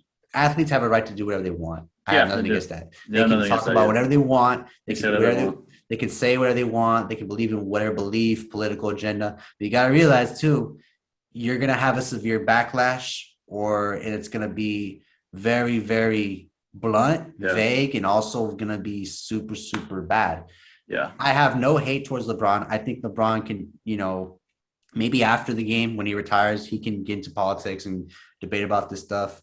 But it's yeah, not good for an athlete, in my opinion, to be, getting involved in politics and not knowing. yeah, Well, unless you do know it, unless you're very fully educated, but like don't bring political sports into this because then they're yeah, gonna attack you. A lot of people yeah. will attack athletes over stupid shit. Yeah, it's just and for me, politics, you never win. Whether you're against cops, for cops, Black Lives Matter, not Black Lives Matter, you're never gonna win. But Yeah. LeBron, I get what LeBron's trying to be. He's just Yeah. not. He's trying to be like a A voice advocate is basically what he's trying to Yeah, do. He's trying to be and the he's not. advocate Truth is, he's not a good one. I'm sorry, he's not a good one. He can say whatever the fuck he wants. I mean, but but he switches sides a lot too, which I yeah, don't like. and the soccer player was right. You're not gonna win. It You doesn't can't look win. good. You fucked up basketball, especially when you guys were wearing. I mean, you guys can do whatever you want. When you guys were wearing shirts without your names on them, like, dude, it's fucking NBA. It's not fucking the But Democratic. I mean, during that time too, Office. it was it. But when I think when what led to that was the incident with Milwaukee, and then Milwaukee said we're not playing basketball, and then when George Floyd died, that brought into politics and basketball. And again, too, when you mix sports, like I said, sports Yeah, and you politics in shouldn't general, mix. it Shouldn't. shouldn't. But if a whole union of athletes, leaders, and whatnot comes to a decision to basically say, you know what, we have to change something. Something's got to change, and it's good. I don't mind the change, but Yeah. just to keep in mind too, there's gonna be people who don't like this because of how they feel towards certain aspects Yeah. of political So, policies, so Mike, agendas. yeah, Michael Jordan did it right. He's like, whatever. I'm not gonna say shit about it. I'm just gonna do my job. Yeah, that was a Yeah, that's a perfect, smart perfect. thing to do. Yeah, this is perfect, and that's why everyone loves him. Mike, you never hear politics with Mike's name in it. Bringing up Mike, you bring Not up as much LeBron. as more, but I know LeBron. Sorry, I know Michael's had issues with. Well, people brought up discussion. Well, what about shoes, bro? Like they're fucking me about Chinese immigrants. I'm like, that has nothing to do with what happened, bro. Like he chose to go into that business. That's his choice. Yeah, and And that bullshit of Nike, like we all buy Nike, dude. You're part of it too. Like the fuck, like buying. We all wear Nike. regardless, yeah, I mean, That's China's fucking problem. Talk shit to Yeah. China. The fuck, but China, yeah, it's a communist country. It's fucked up. There's no civil rights down there, and LeBron You're fucked never up. in any sport. Regardless if you're an athlete, you're never gonna win. You're Yeah, never gonna win. you'll never win. China's fucked up. They need to fix their shit. It's as simple as that. And politics should just stay out of fucking sports. It should be like it was in the '90s with the Bulls were around, or when Ali was around. Well, Ali was actually kind of political, but when the Bulls were around, or when Brady in 2000s, like no fucking politics, man. I don't want to hear about fucking all this shit. I don't. happening. I mean, unless it has something specifically to do with basketball, Yeah, then unless that's it fine. does. Yeah, But that's fine. if you're telling me about fucking, about what fucking sports agenda has something to do, like they're gonna say we're sports for the children, or they're gonna fucking, demoralize, immigrant, look, sports and politics should be separate because Yeah, here's the thing. it should. Yeah, They should never be, because then too, you're gonna ruin the athlete's life, and who knows, maybe you could potentially ruin his career or legacy when he does retire. yeah. I don't want to hear about that. Yeah, I don't like hearing about that shit, man. It's very, very crucial. But regardless, I mean, LeBron wants to get involved in this type of stuff. Yeah, he can do whatever he wants. Yeah. But don't look at it from the, I think sports and stuff should just keep quiet. Maybe afterwards, but Yeah, like I mean, LeBron. that's just my opinion. For me, LeBron's like, hey, if you wonder why you're getting hated, LeBron, you know why. I mean, you're fucking just choosing to get into that. But that's the NBA, guys. Yeah. It's sad that politics are involved, but that's life. But boxing, Canelo. I saw the fight, live streamed it. If you guys saw that, Dude, that fight was the easiest fight of Canelo's. Like, dude, 3 rounds. it lasted 3 rounds, and rounds, bro. Yildirim didn't do shit. He just stood there, took an ass beating. Well, it wasn't. I mean, his coach was telling you ready to keep going. Yeah, he's ready. But then I don't know who it was. I think he just threw in the trial. I was like, "Fuck it, man. This guy's not doing shit." Dude, that was the most. Oh my God. Yeah, it was. Canelo was brilliant. He basically made the guy crumble. He beat the shit out of him. Constant, powerful shots, smart decisions. Beat the shit out of him. Yeah, I was mad. I was honestly, I was shocked. It was boring. I was mad too. Oh, sorry. I feel like Yildirim would shit himself when he saw how good Canelo was. He's like, oh fuck, no, I have no chance. And he just stood there. He was like a deer in headlights. Got his ass spanked, and there was no recovery for this guy to get back up. Like when the third round came, where he was kind of like he was thinking to himself, "Fuck, dude, how am I gonna win this fight?" Yeah, he was a fucking punching bag. That's all he was, punching bag. And I just feel like with Ymir and his team, like I at least wanted this dude to go maybe 2 more rounds. There's no way after the 3rd round. Why would you stop?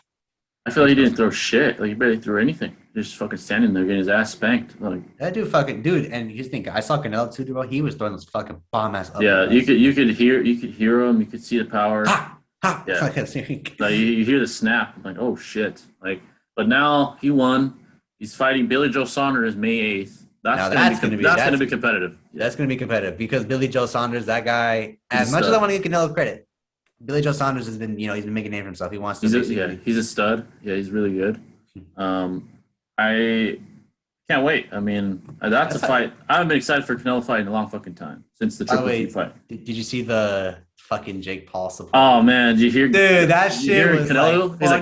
He was like, I know. Get the fuck out of here. Dude, I saw that shot. What the fuck was going on? I was fucking laughing on live. Like, what the fuck? Like, but I gotta give those guys credit though. They got into the ring and they were scared as fuck. I know, but they got on. I gotta give those guys props. They went on stage on live television. Imagine Jake Paul did. Oh shit! No, he didn't have the balls to do it. Were they Jake Paul supporters? Because I saw Jake Paul, but his face was bruised. I think they were just trying to make fun of him. I don't know if they were doing it on purpose. It looked like they were just trying to do it. I don't know if they were Jake Paul supporters. I think they were just like making fun of him because Canelo, Canelo told him, "Hey, come fight with me."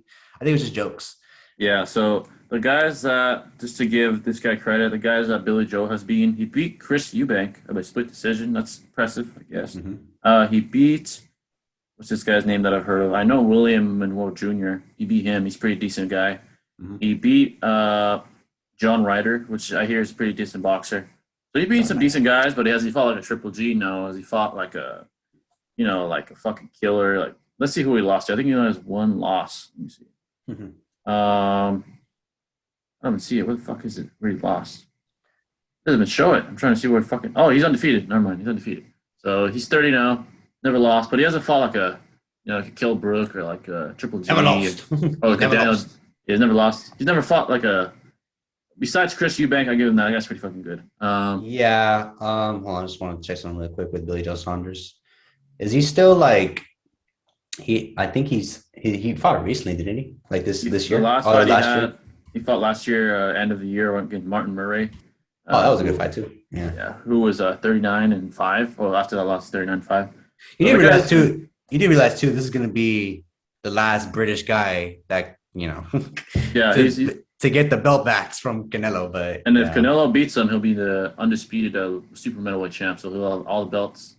Well, didn't he vacate one of them? He vacated the one against Triple G Kovalev because that was too heavy. I think he's not big enough for that. That's 175. Yeah, he'd be fighting some fucking monsters up there, like too big. But I'm excited. This fight looks pretty interesting. Yeah, Billy's only 31. He's young. Okay. He's 30-0 with 14 knockouts. No doubt. I heard that he's really slick. He's pretty good. Is he better than Canelo? I don't know. I mean, Canelo's the best on the planet. Canelo right So, now has been proving himself worthy to but I think everybody even myself, bro. I think that he should potentially try to fight Triple G maybe again, maybe when the yeah, time's right. When the time's right, I feel that right now it's still a little bit too early because I feel like this fight, Billy Joe Saunders, is going to be interesting. yeah, it's He in May. proved he So, took out Smith. And now he's if he and here's the thing too. I think shit, who's the guy who owns DAZN Danza? It's Eddie Hearns, right? Eddie Eddie Hearns. Hearns, yeah, Eddie Hearns. I think Eddie Hearns wants him to win because he wants to because the UK and the British audience, they want to have a fighter. Well, besides fucking Tyson Fury, they want Tyson, yeah. they want like British boxers and UK fighters to basically hold the belts. And Yeah, they want. I'm pretty sure. Yeah, he probably wants Billy to win. because, dude, and I'll be honest with you, Eddie Hearns is a shady person, bro. I don't. Yeah, That guy is shady. Definitely He's so shady because the way he always acts like his fighter is gonna win. And be honest too, I want another Mexican fighter like besides Andy Ruiz. Remember, he took out Anthony Joshua, took the belt back, and then let's have another Mexican guy, Canelo, take the second belt. So Yeah. we can have it come back here. But it's gonna be interesting. I think Billy Joe. He's gonna have I keep calling Billy Joe Saunders. I'm Billy Saunders. I think that's gonna be interesting because That's competitive. that's competitive. Do I think it's gonna be a tough fight? Probably not. Yeah, I Unless feel like something happens. Canelo's so good. I don't know. Billy would have to trained. surprise us. He'd have to He's surprise trained us. so much, bro. And did you see Jorge Masvidal interviewed Canelo right after? Yeah, that was good. That was because They know each other. They know each other. aren't they in the same camp in Miami? I don't know if they did the same camp. Yeah, I think they were there. Yeah, they were hanging out, they're chilling. I wonder if he sparred Canelo. I know Canelo probably boxed his ass up, but maybe like they sparred a little bit. I wouldn't be surprised, dude, because I think Jorge's got a good boxing. He boxes too. He could probably keep up with Canelo. He probably can't outbox Canelo, but he could probably keep up. Ryan Garcia was there. He was commentating a little bit. I saw Ryan there too. I'm like, well, shit. Yeah, he was talking shit about Gervonta. He's like, yeah, I'm gonna fucking knock this guy. I'm like, yeah, relax. I was like, guy, relax. Okay, yeah, just because you got a good fight with fucking Williams. Speaking of Gervonta, though, Gervonta's going up to 140. He's gonna fight. What's the guy's name? Mario Barros. And he's going up in weight, so he's gonna fight a bigger man. And Mario's, I saw pictures of him. He's pretty big for that, like compared to Gervonta. Yeah, Gervonta's power will be fine. He is fucking hard as fuck. Gervonta's been interesting too. I like about Gervonta. He's not in the spotlight as much. He's not. Ever since I like that. I like that. He's not a Ryan. He's just quiet. He just fights.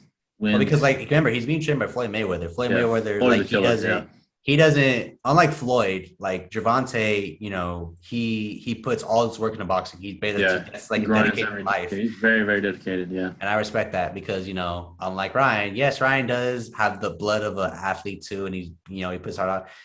Ryan's that type of guy where he can stay consistently good in boxing and keep training. But yeah. I will say though, after that fight with what was his name? Goddamn it. Campbell. Luke Campbell. Yeah, with Campbell, it did expose Ryan though, because now he has a bad habit of dropping his hands. Now everybody's and there's every one of his rivals, that up and coming rivals, saw everything. Gervonta, David Hain, Lopez. Yeah. Everyone saw this. Because Gervonta is busy, he's basically gonna fight. I think it's actually confirmed for Gervonta, so he's already booked. I think Devin Haney is close to being booked.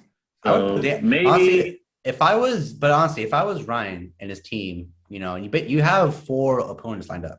Okay, maybe 3 minus Pacquiao. I don't fuck that. He's not in there. Okay, people keep throwing him in there. He's not in that conversation. He would fuck him up. I'm talking about 3 opponents in general. You got Lopez, Gervonta Davis, and David Hain.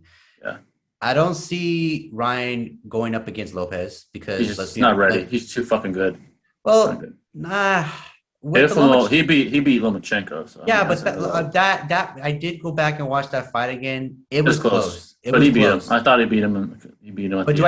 But would I see I would not want to see Lopez versus Ryan because I feel Ryan's gonna win that fight. I'm calling right now. I don't think he wins. I don't think he even beats Lomachenko. He's not that level yet. I would call. If that fight would happen to be an easy fight for Ryan. Besides, too, it's not an easy fight. That guy. Yes, Ryan would beat Lopez. I'm telling you. No, he's not outboxing Lopez. He's a fucking killer. He's not. He could barely beat Lomachenko. fucking Ryan Lomachenko's one of the best on the planet. Yeah, but he barely won. Barely, but he's fucking good. He would. You're gonna tell me Ryan Garcia? too. No, I'm saying No. Yes. No, You're gonna. no. I would not see it. Regardless, Campbell lost Lomachenko, and then he lost worse than he lost to Ryan. And Ryan hits harder than Lomachenko. I'll give you that. He's not a better boxer than Lomachenko. I'm just saying. Doesn't have better footwork than Lomachenko. Yes, no, he doesn't. Lopez does not have a chance against Ryan Garcia. Ryan Garcia would demolish him. No. The only two fighters I can see potentially having, yes. He would kill him. He would kill him right now.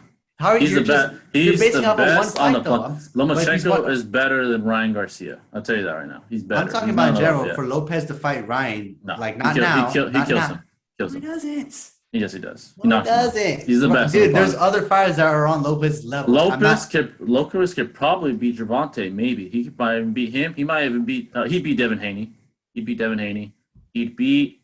Who else is up there? The guy that Gervonta just beat. The guy he knocked out. He beats him. He beats everyone, I think. Yeah, he beats all. I'm just going hypothetical. I'm not saying. Fuck, shit. He might even beat Manny. He might beat Manny too.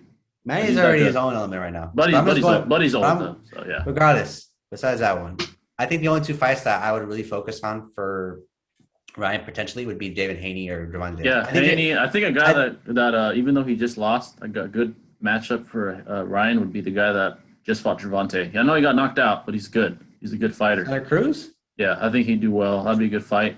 Santa Cruz is fucking good. He dropped Gervonta. He dropped Gervonta in the first. People forget that. He dropped him, so he's fucking good. So yeah, I'd like to see that. Yeah, but Santa Cruz was that fight. It was close, but I thought that guy died when he got knocked out. I thought Santa Cruz died. That was a bad knockout. I was like, damn. But people forget it was a close fight. It was close, and I think Ryan would have a hell of a fucking fight on his hands if he fought Santa Cruz. But yeah, Lopez would fucking kill him right now. I think David Haney and Ryan. Haney too. But potentially I would save Gervonta Davis for last personally because that's a big fight. The reason why, like, I want this whole COVID shit, like, I want it to end. So it's getting close. It's getting closer. Yeah. Because so like once it ends, like let's start opening back everything because I want to stay in. Everybody wants the big fight. I want to go see fights too, bro. I want to go see fucking boxing matches again. Like I want to go see if we'd have to go to Vegas and shit, like the MGM. Oh, they have some in Anaheim and I think it's San Diego. But regardless. Yeah. I mean, the guys that Ryan should stay away from right now, Lopez would fucking kill him. Gervonta would probably knock him out. Yeah, he would. He's better than Gervonta. No, he wouldn't. I keep telling you he's not going to He's better than Gervonta. I'll tell you that right now.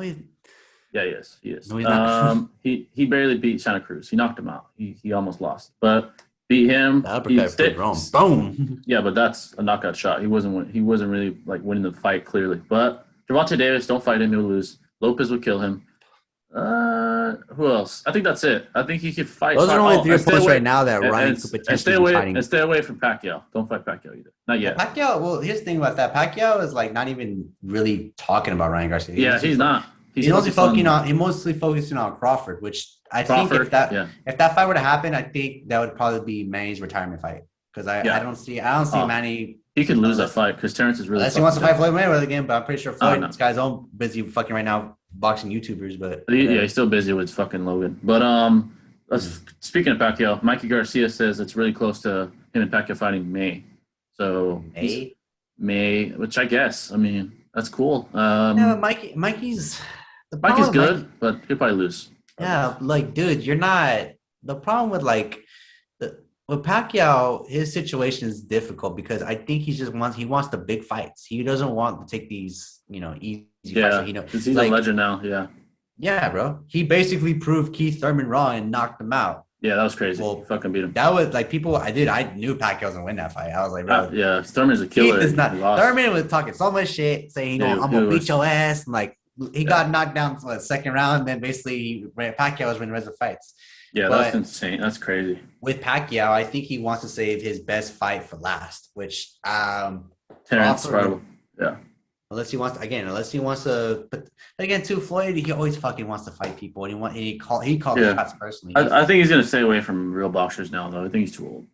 He's not gonna fight real like Canelo. Dude, Crawford's a real boxer. He's actually pretty. I think he's undefeated, right? I think he has like. Yeah, he's the best. He might be the best boxer in the world right now. No, but if he beats Crawford, this might change the tune. Oh God.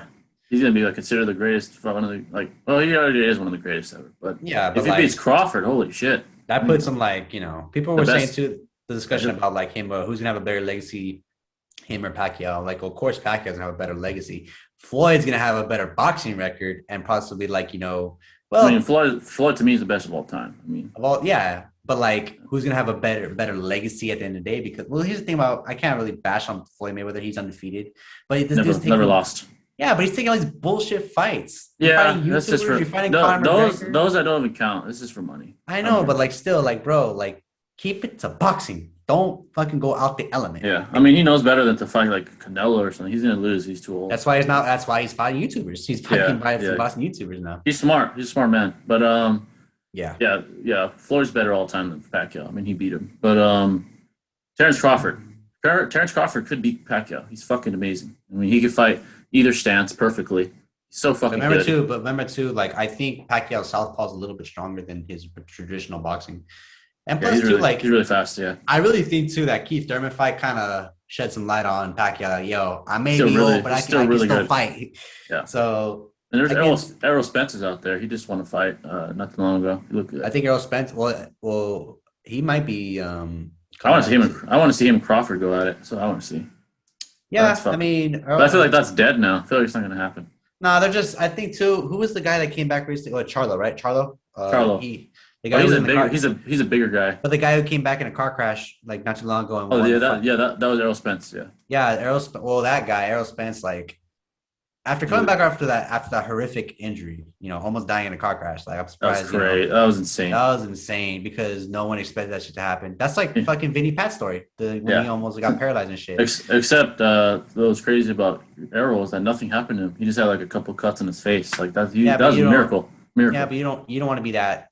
I respect that he took time off to basically kind of like and then he fucked up Danny Garcia a couple months ago. Danny Garcia. He beat his ass. After that fight, Danny Garcia like got so much hate. Like, well, what'd you expect? Like, it's not. But Yeah. he got like a lot of shit for that. I'm like, bro, he's a boxer. Like, you're gonna get a lot of shit. And Errol Spence, like, he was that guy that He's like fucking good. Yeah. Yeah, but Errol and Terrence, I would love to see that shit. That'd be fucking amazing. But I do think that I would if I were to get Pacquiao one shot, like, bro, go against Crawford and then retire. Or if he wins, that'd be an amazing retirement fight. Like if he beats Terrence, holy shit. That's too, because Pacquiao's busy, bro. He's the prime minister of the Philippines. Like he's getting into politics now, and that's something I would love to see. I want Pacquiao to go out like strong, like no. Yeah, me too. Yeah. I don't want him to go out with a cheap fight, like because remember he fought who was the guy his first retirement was against Bradley. Was it Bradley? Timothy Bradley. Yeah, Timothy Bradley. That he won, but he needed to win because I still believe that one time they fought, that was a bullshit fight because that was bullshit. He won that fight, but he did. And then he made his comeback fight in Australia. Bullshit call. That was real bullshit. But again, too, you gotta understand. So he fought in Australia. He fought where? Yeah. Who was it? Was Jeff Horn or some shit? Jeff Horn, that was his name. Yeah, and he fucking got his ass spanked, and he fucking won the fight. And they gave him the belt. I'm like, how is this possible? I watched that fight so many times. Pissed. Yeah. I mean, you can't win overseas unless you know you can do it. I know Pacquiao won that fight, but again, everyone thought, against the odds, I don't even know. Fucking dumb. But regardless, I want Pacquiao. I mean, if the fight does happen with Mikey Garcia, it's gonna be an easy win. I just hope, he ends it quick. I don't want to see not ends it quick. At least kind of keep it going. I know he likes to put up a little performance and then basically. Mike's good. He did lose to Errol Spence. I think beat him. Errol Spence beat his ass. But Mikey's really good, so he's gonna have fun in his hands. It's not gonna be easy. But yeah, I think Manny's probably gonna win. He's really good. Unless all of a sudden he's old. I don't know. But I think he's probably gonna win. That's probably it. But yeah, but boxing. I mean, it's getting a little more exciting. Ryan Garcia, the rise of Ryan. I don't know what's going to happen. I mean, it seems like Gervonta's already booked, so he's not fighting Gervonta anytime soon. I would save it till next year, personally. Yeah, David Haney seems busy from what I was reading. He's going to fight someone else. I forgot the guy's name. So he's busy. Lopez, I think he's probably going to fight Lomachenko again. I would run it back to with Lomachenko. Yeah. I think that's going to be a good fight, but I think that's a good fucking fight. Yeah, but I think they're trying to keep it potentially just. I let him fight Santa Cruz. Fight Santa Cruz for Ryan. That's what I'd say. Well, if I was Santa Cruz, I would. He just fought when he fought back in That's when he got knocked out by October though. Javante. That's last time he fought was October, right? That was the last Yeah. time he fought. That was honestly a good fight, and it basically shined fucking Javante that big ass Yeah. uppercut. That was And amazing. Yeah. But that's a good fight for Ryan. I mean, I think it's going to be even harder than Luke because that guy's fucking good. No doubt, no doubt. He might even lose. Who knows? But Ryan, I want Ryan to fucking like rise. I want him to win, keep winning, and then eventually fight Javante. Just don't get knocked down like he did last time. That shit was some. Yeah. I thought it was over. I was like, no, he got knocked down. He has to keep his hands up. Has to. I know. That's the one thing I saw. Like, no fucking way, Ryan. Santa Cruz will sleep him if he doesn't. Santa Cruz is hard. Obviously, he knocked down Javante in the first round, so he's fucking good. But boxing, it's getting a little more exciting. Tyson Fury, who knows what's gonna happen with him? I'll grab my water really quick. Sorry. All right. But yeah, let's keep going, guys. I'm speaking to y'all. Tyson Fury, Anthony Joshua. Hopefully that happens in summer. Hopefully summer is a good year for boxing. A good summer for boxing. You got Canelo, you got Pacquiao. Hopefully maybe Ryan will have a fight by then. Who knows? Maybe Floyd and Logan will fight. Obviously, it's not a real fight, but yeah. I'm excited. Yeah, so Logan Paul and Floyd, who knows what's going to happen because that's postponed. That fight, I heard that fight just got pushed back to like June, so we're gonna. Yeah, because no one gave a shit about it, so nobody cares. There's no hype around it. Jake Paul and Askren Ben, that's happening in April. That hasn't been pushed back, and I'm kind of excited. I want to see what they can do. But if you're hypothetical, if you had to put this fight, Ben Arkerson versus Jake Paul, who you gonna pick? Damn. I swear to God, you say Ben. You're saying Ben? You fucking kidding me, bro? Was Ben? You gotta realize Ben was undefeated in the Bellator, fighting real fighters. This is boxing though; it's not UFC. But they could punch too, and they did knock him out. No, I think this is gonna go all 5 rounds. I'm just thinking. I'm not saying this fight's gonna end by a knockout. I think it's gonna go all 5 rounds. I think it's probably gonna be 6 rounds. Boxing. 6 rounds? Probably. Boxing fights are never 5 rounds. They're always like 6. This is under what's his name? Mike Tyson's his promotion, right? Triller, sorry. Yeah, so it's probably gonna be 3, 6, maybe 12 if Jake can handle 12. I don't know if he can or not. I mean, and here's the thing about Ben Arkinson. I think people are only judging the knockout by Jake Paul is because they've seen him fucking get choked out and knocked out. So like, I think with Jake though, he's proved himself like that, bro. I mean, he proved that he can box against average people. He knocked the fuck out of Nate Robinson. But honestly, besides ignoring Nate Robinson, he's fought besides he fought Deji, he fought Gibb, he fought Nate. I mean, as much as we can give shit on Jake Paul, the guy's proven himself worthy. Like he's good, yeah. But he's not like he's taking bogus fights. Like, bro, he's fighting people. He never fought a real fighter, though. That's the thing. Ben's a real fighter. So I mean, is he a good striker in the UFC MMA standards? No, he's not. But then why is Ben posting up these videos of him punching soft? Oh, it's kind of sad. Yeah, I don't know why he's doing. Like, I hate that, bro. Maybe he's just trolling. I don't know. He could be. He's a funny guy. I know that for the most part. Because he's not explosive. He's like his strength is more like he has to grab you, which that's you can't my do problem. in boxing. And I'm like, well, yeah, I'm watching fucking Jake Paul because I follow him on my Instagram just to check out his stories, see because he usually posts up boxing shit. And this dude's fucking hitting uppercuts, fucking speed bags. He runs miles and shit. I think Ben's doing the same thing, regardless. Yeah, but I'm looking at the difference, and like I'm seeing someone who's training to win, while I watch another guy who's training for a paycheck. Personally, that's the thing with Ben though. He's not going to get tired. That's one thing we know. Oh yeah, Ben's no doubt. He might outlast Jake. He might just let him get tired and then take him out, or just beat him by decision. I don't know. There's that possibility, or Jake knocks him out. Who knows? He might knock him the fuck out. But Ben's. I mean, like the problem with Ben is like if this was like an MMA fight. Oh, he would actually kill him. Yeah, Ben might have a chance to win. Well, he would win. He would win because he has good because he's Olympian. He's got fucking wrestling tactics out the bag. He would just chuck him out in like 5 seconds. But yeah, the problem with this though is this is not MMA. This is boxing. Yeah, boxing, that's why Jake has his chance. Though, I'll say that it's not like he has no chance. He does have a chance. Do you think that Ben might pull a dirty trick and basically try to hit him when he grabs him? I think what he'll do. This is honestly what I think Ben's going to do. He's going to tire Jake out. He's like, all right, throw all you got on me. You're not going to knock me out. He's going to survive. And then once Jake's fucking exhausted, he's going to put it on him. He's just going to go to the body. He's going to just maybe even TKO him. I don't know. That's what I think Ben's going to do. Or Jake knocks him out. The one thing I've noticed about Jake is that he's never gone past the third or fourth round. Yeah, that might change with Ben because Ben's fucking will now be tired. But who knows? I mean, he might knock him out. That's a possibility. It's not impossible. I'm calling this fight already. I think it might go all rounds, but by decision, it might go to Ben Ark. I mean, it might go to Jake Paul because I think Jake Paul. Because too, honestly, I'm tired of the YouTube boxing thing. I really just want the main fight of him and KSI to happen because he'll fuck KSI up. Yeah, yeah. KSI, dude. KSI, dude. He's the problem too is I'm just like, dude. Jake's trying to make his resume well known. That I've beaten fucking bogus fighters who aren't even fighters. This is basically his true test right now. If he beats Ben Arkinson, not only like does this basically prove a point that Jake's a better fighter, but it proves a point that he's better than fucking. He fought an actual. Not a boxer, but a fighter in general. If he fucks up Ben and not like beats the shit out of him, then I would say fight Dylan Dennis, like that guy, or like fight even a better fighter, a striker like a Dylan Dennis or. Has there ever been an MMA fighter that's gone to, well besides Connor? Has there anyone else have been like an MMA fighter going to boxing and won?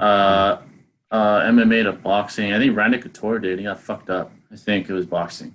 I'm not mistaken. I think Randy Couture went to boxing and got fucked up. See, this is what the conversation brings in about MMA fighters going into boxing. It's different because first of all, there's more rounds, and compared to like how many minutes in each fight round in the UFC? There's five 5-minute rounds, and then in boxing there's 12 3-minute rounds. That's about 9 minutes more. So basically, I mean, it's 11 minutes more. Yeah. I know, but this is difficult because boxing you have more time.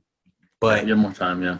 But the problem is your cardio conditioning is gonna be you only get 1 minute rest, and basically you have to go back. So basically, equivalently, you're almost doing like 4-minute rounds, almost. Yeah. With 1 minute rest in particular. Yeah. So, I mean, this is gonna be difficult, but I honestly see Jake Paul winning this fight, and people are. He could. There's definitely a chance. Yeah. Chance. Like, but I think the betting odds they're gonna probably put as Ben as the underdog. But if he was fighting like a Connor, he would absolutely fucking kill Jake. But he's not fighting Connor; he's fighting Ben. So, well, now because when Connor lost that fight, I mean, he lost to dude, like, Poirier. Come on, like, and Justin's the best lightweight in the world. Besides, but then like, dude, but here's the thing too. I cannot hate Jake Paul, bro. He's doing whatever it takes to fucking get fights, and I'm liking that. Yeah, he is. Yeah, he's a little shit, and I fucking hate. I don't like that he's ruining sports, but like, bro, you have to find ways to do something. Yeah, boxing's dying, so I mean. And I'm glad too. Mike Tyson brought the point that without these YouTube boxers, boxing would be dead. And he's right. He's right. He is right. Yeah. Even though the hardcores don't want to admit it, he's right. Yeah. I mean, fucking Mike Tyson's fight, he's old as fuck, was bigger than like any fight that year. The commentary in that fight was amazing. Yeah, fucking Snoop Dogg. That was amazing. Oh, two of my uncles at the barbecue. But yeah, that's the truth. Fucking those Logan's fight and Mike's fight were bigger than every fucking other fight. Besides maybe like Tyson and Fury. I think like too, Jake, Fury, I mean. I think Jake got jealous too of Logan that he got Floyd Mayweather. Which if I was fucking Jake, I'd be pissed off too. That's why he was trying to get Conor McGregor, because who else would be bigger than Floyd Mayweather? Conor McGregor. No, Logan has no chance. Floyd's gonna fucking. Oh, no doubt. Mike said himself too on his podcast, like the chances of what do you think the chances of Logan versus Floyd Mayweather? He won't beat his fucking ass. Like, he has no chance. Zero. Well, because here's the thing too. I think Floyd's gonna play with him for a little bit. He's gonna toy with him. Yeah, toy with him. Yeah. Like, let him think he's winning, and then right when the 5th or 6th round hits, he's gonna fuck him up, and then it's gonna be over. Yeah, but it's gonna be fun. But it's gonna be fun though. Yeah, I'll watch. He's gonna lose, but I mean, like, come on. Like, I think. Yeah. I mean, I don't. But it perplexes me that why Floyd did this, bro. Yeah, he really just wants a paycheck or stay relevant. Besides that, why not box? I'm just saying this. Why not box KSI? Guy's undefeated, biggest YouTuber. He'll fuck him up too, but but like, dude, I think KSI is a bigger name personally than Logan. Than Paul? Than Logan? I mean, they're pretty close, but yeah, maybe. I think in the UK, he's definitely bigger. Yeah, but the UK audience, they have a huge audience for this KSI. Even Americans know KSI. Oh yeah, they do. Yeah, he's been killing on YouTube lately too. But I think too, Floyd took this fight because maybe he's trying to avenge maybe Nate Robinson's. Oh yeah, he might be like, fuck these guys. That might be that too. That might be that too. He might fight. He should have fought Jake then. He's like, "Oh, fuck you, Jake. Let's go." But whatever, it's fine. Well, regardless, I'm all up for this fight between Ben Arsene and Jake Paul. I'm calling Jake Paul winner, and then Floyd Mayweather versus Logan Paul. I'm gonna say Ben by decision, and then obviously Floyd beats the fuck out of Logan. But that's boxing. Now we got some pretty cool current events. I kind of made them kind of unique. But the first thing we have to talk about, Texas and Mississippi are opening 100%, no more masks. Those are like the first Nice. states to open everything. Nice. Texas got more stupider, bro. Biden called it Neanderthal thinking, basically calling them stupid. Here's the thing: the world eventually, everything has to go back to normal. The vaccine's out; it's already out. Vaccines are in order. The world has to fucking go back to normal. We can't just keep this shit forever. I don't mind what the governor's doing, but like same time too, you're gonna have those people who are gonna have a significant backlash towards this. But yeah, like first of all, Biden, shut up, man. But second of all, Texas and Mississippi, thank you for being the first guys to take initiative, open everything up. Vaccines are out. It's not going to get much worse than fucking it was like when the COVID first hit back in 2020. Like a lot of stuff because we didn't have the fucking vaccines. We didn't have a lot of it. Like numbers of cases rising or down in Texas and Mississippi, and it's not going to go. I honestly don't think it's going to go much higher. I'm not a CDC fucking expert, but I just don't think it's going to make a difference. Not much of a difference. Mm-hmm. And I'm glad. Fuck it. I'm glad they're opening shit up, man. I'm tired. Honestly, bro, like this is as much as there's people out there who are saying, well, the virus is still legal. Everyone's small. We're getting small doses of vaccines in different states. Like, look, we are fucking failing as a fucking country. We have no jobs. Everyone's homeless. Everyone's, the hospitals are lining up with patients, and we can't function. Yeah.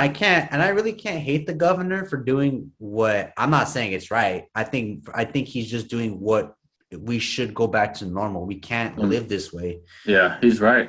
I'm all for it, man. And again, too, like there's other states that don't like this. I'm like, well, you're not living there. First off, second, I wouldn't say the vaccine's 100% curable, but I mean, you need to understand that if we can't thrive, and trust me, I'm getting insane too. I'm tired of wearing this. Honestly, these masks. It's fucking masks, man. I can't wait till shit's gone. Bro. I fucking hate them with the passion. And I thought it was only going to probably be maybe a 2-3 month thing. But when it became almost a year, this is where things got fucking hypothetically bad because a lot of people.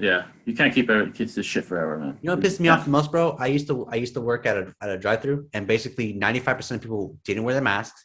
Didn't give a fuck. They gave me their money.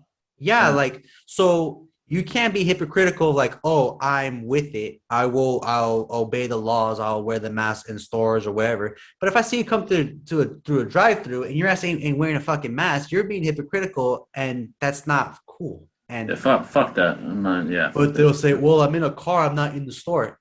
Regardless, if I'm wearing it and I can't fucking, dude, on the hottest day when I used to work in, I think a fast food restaurant, it was so hard breathing that motherfucker. It was hard. Yeah, it is hard. And it's hot as fuck too. You can't breathe and shit. Fuck. And I have to wear that shit every fucking till I'm off. Like, come on, bro. Yeah, and those people like, oh my god, COVID's gonna get worse. I'm like, no, it's not. There's vaccines now. It's gonna equal out. It's over, man. Fucking young people are fine. Stay fucking healthy. But at the same time, too, is like you need to understand. People need to understand too is like just because I will say this, the cure. I mean, this vaccine is not 100% curable. It's just like subdues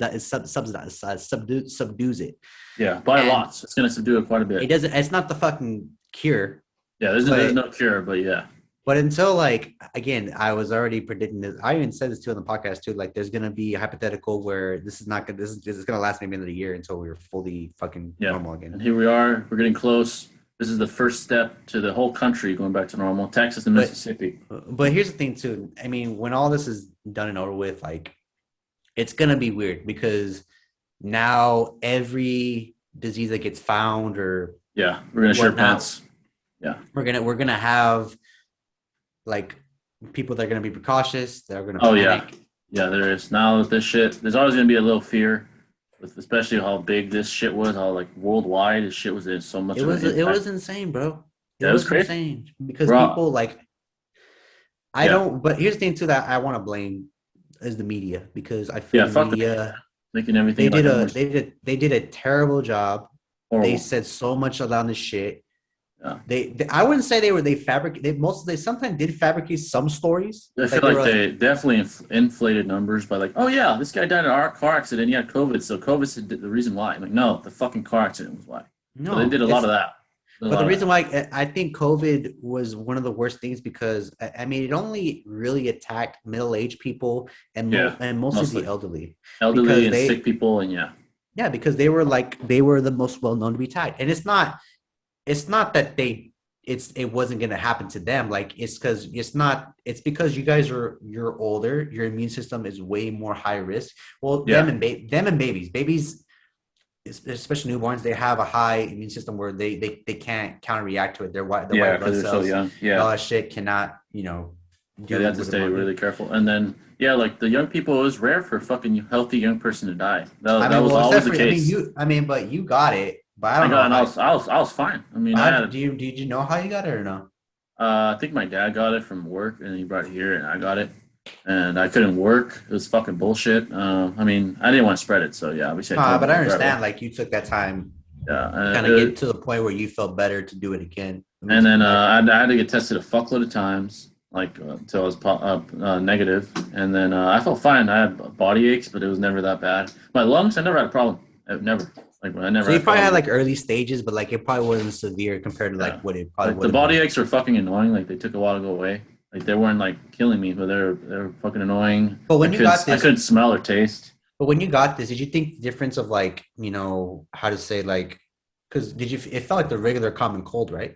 Yeah, I've had worse actually. I remember a couple of years ago when junior year of high school, I had one of those worse. And now I think because I was stupid because I was working out still, so I got worse. Yeah, And but I it mean, wasn't even that bad. This is not even the worst I had. And I think nah, that was probably the case for most young healthy people. That was nah. probably the case. Yeah, But I mean, I'm all for it, bro. Like yeah. I don't Thank hate God. it. Thank But you God. know what? I mean, eventually we're gonna have to open back up. The problem with living in California is California is 24/7 on a mask policy. We Yeah, have to this wear shit it, is like New York and California are gonna be some of the last states to open because and they're it's so because of fucking liberal. yeah, because it's not. And here's the thing: I don't hate this. I don't. But after almost a full year of doing this shit, they're gonna come to a point when yeah, I was for it, and I think we should all wear masks. I think we should all be safe and happy and whatnot. But when time passes, bro, it's gonna irritate the fuck out of you that like you Yeah, can't do shit anymore. sick of this Like shit. I'm tired of it, bro. It makes me want to think, Yeah, you know what? I might just up and dip to like Texas, bro, just to just to get out of yeah. there. So a lot of people are doing just fucking leaving this state, going to Texas. Fuck this.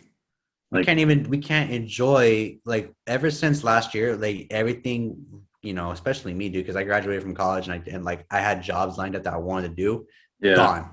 yeah, they're Fucking gone. yeah, not by a Sucks. fucking war, not a fucking World War I or III or whatever. It was a fucking virus, bro. That's fucking And yeah. That's fucking sucks, man. That's but fucking in the long run, I will say this that like it kind of got me to think more about myself and kind of opened up and figure out what I'm good at, what I'm not good at. It. And that's the one thing I can say that this pandemic's kind of done. But I yeah. want this shit to end.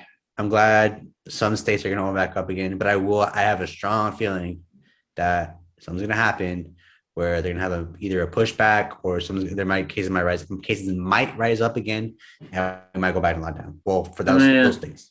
maybe. I think that's not gonna happen now with vaccines, but yeah, it could happen. But I just pray it fucking doesn't. Fuck that. But Yep. yeah. Thank God for them. Thank Mississippi. Thanks Texas. To all the people that are hating, you're not gonna be hating when everything's back open. But yeah. Next piece of main thing that kind of been trending with the iCarly reboot. For all you don't know, there's an iCarly reboot, Curly. a new streaming service called Paramount Plus. I heard that the iCarly reboot's going to be more adult. It's not going to be Nickelodeon, not fucking Dad Schneider, which we're going to talk about right now. Which, Nickelodeon, by the way, yeah, go ahead. Go ahead, Nickelodeon sorry. conspiracy theories. The biggest one, and I kind of went down a rabbit hole like the other day. I was watching like hours of this shit. Yeah. Dan Schneider, who basically created iCarly, Drake and Josh, Victorious, every big Kid Nickelodeon Danger. show. I think his last show was Kid Danger. I Yeah, never saw yeah, it. that show. I never watched it either. But there's a lot of film, this is concrete, where he's kind of weird with girls. Particularly, he's like touches them all over him, like they're young underage girls. He has their hands all over them, like I the girl that played mean, Carly, the girl that played Jeanette, the girl that played it's Victoria. Kind of weird.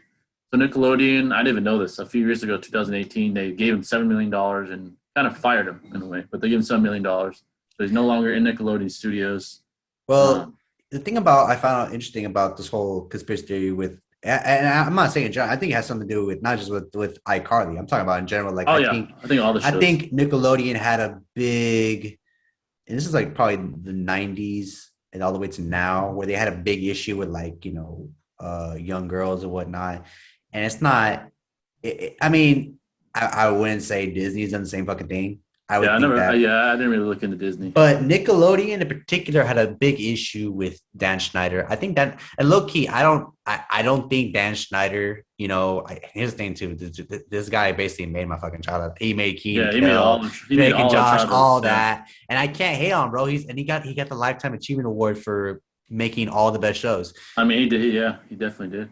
But then, as time got on, people started noticing his weird fetishes and shit with feet. And Yeah, it's kind of almost. I mean, that's disgusting, bro. Yeah, he would tweet shit about like post pictures of your feet and shout out Sam and Cat. Like, what the fuck, dude? Like, I do think though that maybe Dan Schneider has a little bit of a creepy side to him, but like yeah, there's no concrete proof. We're not saying no, that because like I mean, besides the whole, I think the main thing that really kind of opened up about Dan Schneider was when he got fired from Nickelodeon, which that was, bro, I thought a big shocker. I think I let go. I didn't know they fired him because then now, and then you start digging deep into the stories of like, well, and here's the thing too, I guess since we've been inside since 2020, now we're coming up with fucking theories. Like he's never been under investigation or nothing. There's just a lot of videos about it. But there's a lot of videos that kind of start showing up. And the biggest star that kind of never said anything out loud, like he's a pedophile, was Jenna McCurdy. She hated Nickelodeon. She's like, yeah, I had a horrible producer. That's what she said on one of her podcasts. She's like, I had a horrible producer.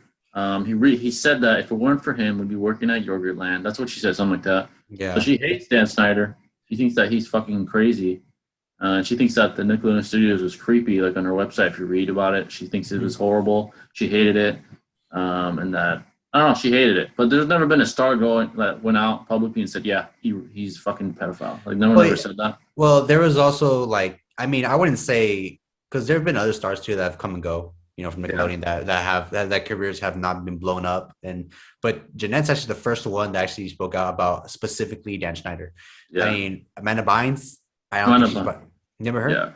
Oh, Amanda Bynes. Interesting. She worked with Dan Schneider. Dan Schneider worked with her. There's a weird video. There's a weird ass video where he's in a tub with her, like in a hot tub. They're talking like, the fuck? Why are you in a hot tub with her? Like, that was like one of her skits. I remember. I know what you're talking about. That was like, so weird. Like, dude, it's weird, but then at the same time too, we gotta understand too. It was a different time in the '90s where like it wasn't like how it is today, where everything's so fucking progressive. That's true. Social justice. We're living in a different time. That was a different time, yeah, for sure. There's been so many things that have come out since then about the whole Nickelodeon shit. Like, they've changed the logo so many times. Yeah, like it's not. It used to be a foot. It used to be a foot, then there was the splat, and then they got rid of the splat and replaced it with, the new one, like it's like I don't know what font that is, but it's a new. Yeah, some weird shit. But and they got rid of a lot of stuff happened that time too. And then I can't say he's a pedophile because then there's no proof. There's no proof. Yes, there's stuff on videos online, but like, yeah. I mean, unless Jeanette has actual physical proof that she's been, molesting children, I can't really say it. Yeah, you can't. But that's like saying we need concrete evidence because right now we don't. We just have he said, she said type of story. But what we do know is a video I saw. There's a couple guys that got like in criminal trouble that were like in trouble for doing shit to kids, like touching kids and shit like that. They worked with him. I mean, and a couple of them went back to Nickelodeon. They let them work again. I'm like, these fucking guys are pedophiles. Why are you gonna let them work here again? Like. There's one that went to Disney. Like he was one of the voices on Zack and Cody or some shit. Like he wasn't in direct contact, but he was in an episode. He was a voice. And then another guy, I don't know what he was exactly, but he worked with Dan Schneider. He was a pedophile, and he came back to Nickelodeon. I'm like, the fuck? I would never hire this fucker again. So that's kind of weird. Yeah, but here's the thing about Nickelodeon, and I mean, I saw something of this too. There's a show that I checked out. My niece and my nephew watch it. It's called The Loud House. You might want to check it out. Yeah. Kind of an interesting show. I watched it. It's pretty funny, entertaining. Here's the thing about this. I don't know his name, but I think the creator of the show, Chris Savino, he used to work for Disney way back in the day. He did Kick Buttowski and a bunch of the shows. He recently got let go of Nickelodeon because apparently he was sexual harassing people. I could be wrong. I'm not 100% sure. But They let him go, and apparently his show was up for cancellation. Mm. However, someone else took, I guess, over the show. Show's been doing fantastic. Chris Savino, I guess, took time to reflect on what he did, and then they allowed him back into the studio. Now I don't know if he's still. I know he's the creator of the show. Mm. I think he's still there. Now I don't know if he's still in charge of producing and whatnot, but it's weird. And then I think I should bring up the most important thing too was fuck, what was his name? He did the show Ren and Snippy. I don't know his name. Yeah. This guy is a fucking pedophile to Yeah. death. And Yeah. it's like, how do I say this? There's a documentary about it. It's called Ren and Stimpy. The documentary, I would recommend checking it out. I watched it. I was fucking but here's the thing too. Ren and Stimpy was a great 90s show. Oh And yeah. then years later, we find stories about these characters, about the behind the scenes of what's going on. That the creator show was in the little girls like 16, Oh god. well, teenage girls, 16, 17. I don't know. You don't classify that, but Yeah. he was into that. And then years later, I think one of the people spoke out about it, which was weird too, because the parents allowed the creator of Ren Stimpy to allow her to live with them because she was aspiring animation artist. She wanted to do cartoons and shit. She upped their bags and moved in with him. Oh fuck. Which was weird. Yeah. And apparently, it's fucking gross. I don't even know. Yeah, and one weird thing about one of the actors, the girl that played Jade, she married like one of the Nickelodeon workers. Like, and he was way older than her. She's only like 20. He's like fucking 40. I'm like, that's fucking weird. If he likes older, if he likes younger women, that's your choice. But yeah, a 40-year-old and a 20-year-old, that's a little extreme. That's kind of messed up on the girl. She's making. Yeah, and they worked together on the show. I think apparently he was when she was underage, they were working together. Like, that's fucking weird, dude. I don't know what to say. It's weird. It's a weird type of, again, different time, different era. We can't really speak on that now because yes, we have all these conspiracy theories of Nickelodeon being involved in scandals with girls or just harassment or what. It's different. It's difficult because a lot of these things happened behind the scenes that we didn't know about until years later when people spoke out about it. Yeah. So one thing I could say about Dan without any proof, he's kind of weird. I'd say that he seems like a weird guy. Weird guy. He's fucking weird. Just from the pictures of him like holding girls that are underage. Like, that's not your daughter. It's not your fucking granddaughter. It's just an actor that works for you. Fucking weird. That's all I have to say about that. I'm glad they fired him. He's not a good public image. So is he still going to be in charge of the new iCarly boot or no? No, they said no. Yeah, he's not. Thank God. Good. Which is going to be difficult. It's going to be different. Are they going to have the same type of atmosphere they did when they first showed iCarly? They said it's going to be more adult. It's probably going to be like similar, but more adult shit. So it's probably going to be like a CBS or like Modern Family type of show. Yeah, and there's a weird thing. They're not going to have Jeanette. And she's Sam. Jeanette said she's never acting again, first of all. And that's going to be weird. How the fuck are you going to do iCarly without Sam? I don't understand. Well, Jeanette right now, she's blowing up. I know she's doing her side hustle. Like, she has a YouTube channel. She has a podcast. She has a podcast, which I personally, bro, like the TV, the being in the entertainment business, it does take a drain on you. And I heard too, I was kind of sad too when Sam and Cat ended because that was actually a pretty good show. I loved it. Yeah, I heard that Sam and Ariana, they never got along with each other because. Well, I heard she said that wasn't true, but I don't know. Maybe part of it's true, and she said that she wanted to do other things. Ariana was already like a pop. She was blowing up, bro. Like, but when Victoria's Pop was on the air, she blew up. Her music was getting bigger and bigger, and they knew they couldn't afford her no more. Yeah, so she's like, I don't need to do this. I'm a fucking pop star. So yeah, and Jeanette hated acting at that point. She didn't want to do it anymore. Well, then too, there was this altercations with her on set with Ariana because they just didn't like each other. Which I can see that because Jeanette's more of like a sitcom actor, while Ariana's like a sitcom actor / artist. Yeah, and the weird thing is, I think it was when Dan won his achievement award, Jeanette boycotted it and told Ariana not to go, so she didn't show up. But Ariana did and gave him the award. So that Dan obviously can't be that bad of a guy if Ariana still supports him. Even now, she still supports him. It's just speculation. Yeah, speculation. Until we get actual physical concrete proof, it's innocent until proven guilty. We can't prove it. Yeah, everyone's calling him a fucking monster and shit. Like, yeah, he's weird, but he can't call him a monster. I mean, he made your favorite shows and you're gonna call him out. And he made your shows too. So I'm like, relax with the Dan. He's a fucking pedophile. There's no proof. I That's mean, what we so do. and it's already kind of done over with Dan. Like I Yeah, think Dan's he's moved moved. on. Yeah. Yeah, he's moved on from this, bro. And plus, like he did everything he did, and I think Yeah. it's time to just kind of let's just let this shit die and just move on to like something that's gonna be better. I feel like yeah, like tile TV is like dying because live stream like streaming services are what's the shit now. It's Like becoming because ever since 2020 hit, bro, a lot of the streaming shit's been yeah, like getting cut down. Paramount Plus is coming, HBO Max is shit. Hulu, Obviously Netflix. Netflix, all that shit. I'm pretty sure it's gonna be. I'm saying hypothetically, there's probably an anime Funimation. We're moving into like the digital age now. Like Yeah, like a Dan Schneider might not exist ever again. Like now, like he's old too. He's old. He's like I think in his 50s or yeah, 60s. like a Nickelodeon era, it's dead. It's over. Like we're in the new Because too, era. like Nickelodeon was like not. It was a progressively show like place where you could just chill out and watch cartoons. Now it's focusing more on their live action shows minus their fucking reruns of fucking SpongeBob, dude. Which Oh yeah, that shit's still lit. how is But that yeah. show? Oh, I fucking hate. And then too, like, Huh. sorry to go off topic, but like they're adding more to the show. They're giving Patrick his own spin-off talk Oh, show. it's getting kind of dumb. Yeah. This is the point where SpongeBob has become it's that SpongeBob is their bread and butter. Yeah, they need to end that shit eventually, man. Well, the guy who created it is dead. Yeah, Like he's not how? alive anymore. The fuck? Yeah. Yeah. But regardless, I mean, I think Nickelodeon right now. I wouldn't be surprised if more stuff comes out. But until then, I think Jeanette, if she's smart about it, I'm glad she didn't. I'm glad she decided not to come back for the reboot. Yeah. I just don't understand Because how the reboot's gonna work without her. It's like she's Sam. oh, they'll make it work. They'll make it work. You got as long as you bring back Miranda Cosgrove, who is I guess. But Press. Sam's like maybe the most important character after Miranda. Like No, what are you gonna do? I want Gibby. Where's Gibby And at? Gibby's not gonna be there either. Gibby's the guy that plays. You know that guy has his own. Gibby has his own YouTube channel. Yeah, I hear he does music and shit now. That shit's funny, bro. I saw his podcast too. Like podcast he's been on. Like he's pretty lit. Yeah, you're doing good though. Yeah, But that's how I feel about it, man. You got anything else on it?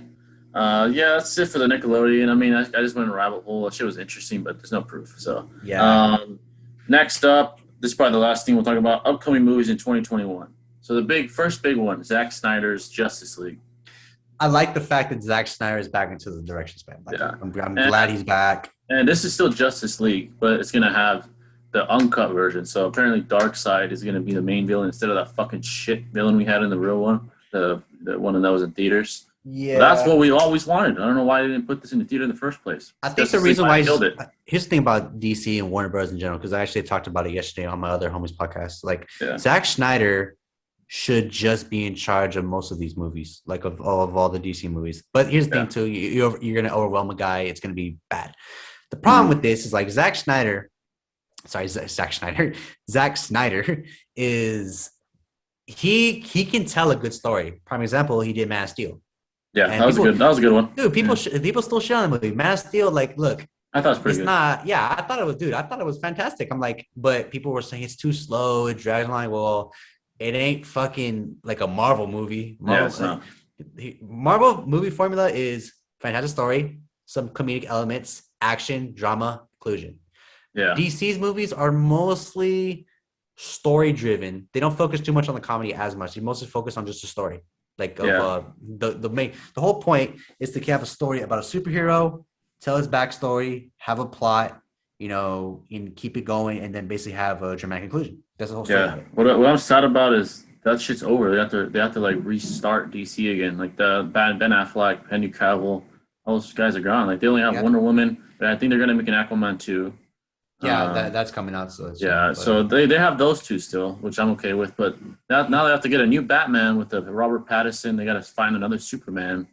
That's the problem with DC, man. It's like their image is like they're tarnishing their legacy by keep rebooting their franchise. Yeah, they rebooted shit so many times. Every 2 or 3 years, they just keep rebooting. Like yeah, the problem. This is why DC is failing and why Marvel is succeeding. yeah. Marvel takes their time. They take their sweet time. They know how to balance out a formula. They have phases. They killed it. Yeah.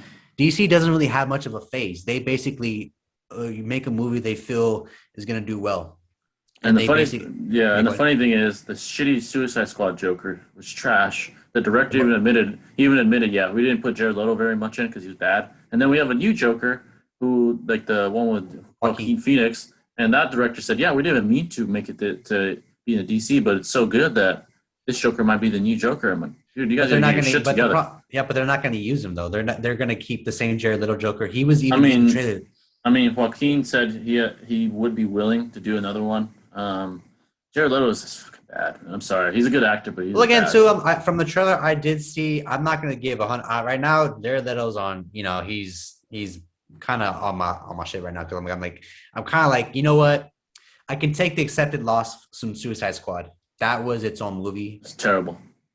Movie was I like the movie, but I don't like the Joker. I thought that movie It was so fucking bad. I was so you didn't bad. like it? I thought it was pretty good. The movie was but he was a horrible Joker. I think the problem with that movie too, Suicide Squad in general, was that Suicide Squad you're looking at from the animated one compared to the live action one. I mean, Heath Ledger fucking smashed it, but he didn't. He fucking. That's just a joke. That's just the Joker. But I'm talking about like the movie in general. Like Suicide Squad was a good movie. It was all right. It was all right. But I do feel DC is coming. They're trying to keep rebooting shit to hopefully satisfy the fans who are huge fans of DC. I have no hate towards DC. I think DC does a phenomenal job of telling the Batman story. Great story. Superman Dark movie, Knight, yeah. Dark Knight, Superman movie, the first one, the fucking the Man of Steel, that was a good one. That was good. Batman versus Superman, that was kind of. It was all right. It was okay. It was okay. Yeah. I think the last part of it was good. I think the beginning parts of the movie were kind of dragging, and I just did not like it. But like afterwards, it got good. So I would put it in the okay category for that one. But like that's only the problem with DC is like they focus on their main heroes. They don't focus on the heroes they know they can make money off of. Like Green Lantern and shit. But you know where they go to? TV. Yeah. They go to fucking CW. What DC is better at is animated shit. They're definitely better at that. Animated shit, and they can tell good TV show stories, personally. Yeah. I mean, there's like Green Arrow, Flash. That's good. Smallville was a good show. I love that show. I love that show still, man. Smallville was such like eight seasons, right? How many seasons? No, that was 9. 9 seasons of Smallville, bro. That shit killed it. It was good. And how come DC is not working off of that? They should have done that. Like I can understand you can't tell a good story through a movie, but if you can actually learn from the TV shows and actually just try to combine it into a movie, that would be dope. I really wanted the Green Arrow. So I wanted Arrow. I wanted him to be like a DC movie, but we're probably never gonna get that. Yeah, and they have to find a new Superman now. Another guy. Like, I don't know who they're gonna get. I mean, I hope DC. I know they're gonna bounce back from this, but for right now, Marvel's beating you.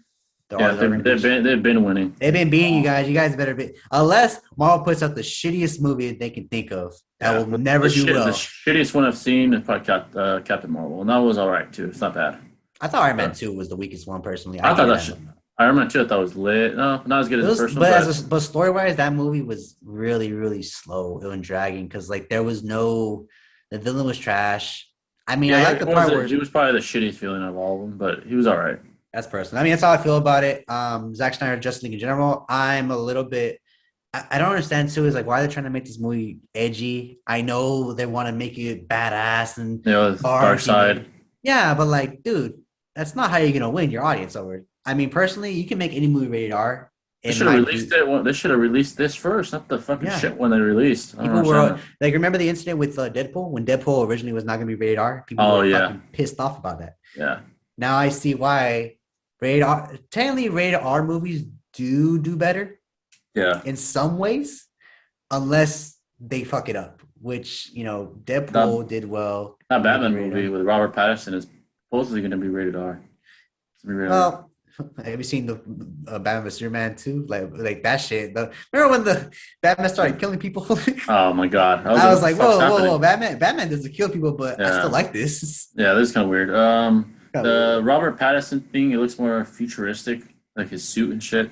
I thought it was like more of the Batman Beyond the Batman. Yeah, I feel like maybe like it's because it looked like it. I thought like they were trying to go for that type of style. Yeah, and Joker. I mean, I really hope they can keep Joaquin. I don't know if they can, but I thought so too. I thought that Batman with Robert Pattinson, they were going to try to keep that Joker. I would shit myself. It'd be amazing. I don't get what they're trying to do because I know they're not trying to make Joaquin part of the DC universe. I think they're trying to make Joker this specific Joker story on its own.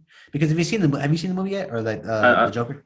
Yeah, The I've Joker? seen it several times. Yeah. So like, what I don't understand too is like, so is technically Joker Batman's brother? The way they No, made the no, movie that wasn't true. He said that he's just his mom was mental. She made that shit up. But I well, mean, but what was weird is Bruce was a kid. You see the scene where he that's sees what I'm wondering Bruce. too. Like, how Like, why old the fuck was is he a kid? That like means how old? Joker's. Yeah, that's what I'm trying to figure out. How old was he when they Yeah, I met? mean that means Joker's gonna be fucking old by the time Batman's grown. Like, what the His fuck? 50s. Yeah, so that's kind of weird. I mean, it could still work. It'd still be weird.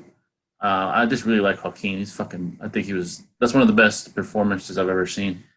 Yeah, but do you think he can, if you do a sequel, do you think he can do it again like how he did before? Because remember, Joaquin said himself that he did a lot of I mental mean, shit. he said he's willing to. He said he is. But can he though? Because that Yeah, remember, because I love Joaquin, bro, but Joaquin's been through a lot in his life, bro. Like where he can't.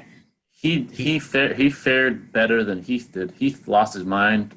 Joaquin didn't. That's the difference. Yeah, but I mean, Joaquin, Joaquin did lose his mind before the Joker. He did other films, like you remember that one time he did that oh yeah, where he was a rapper.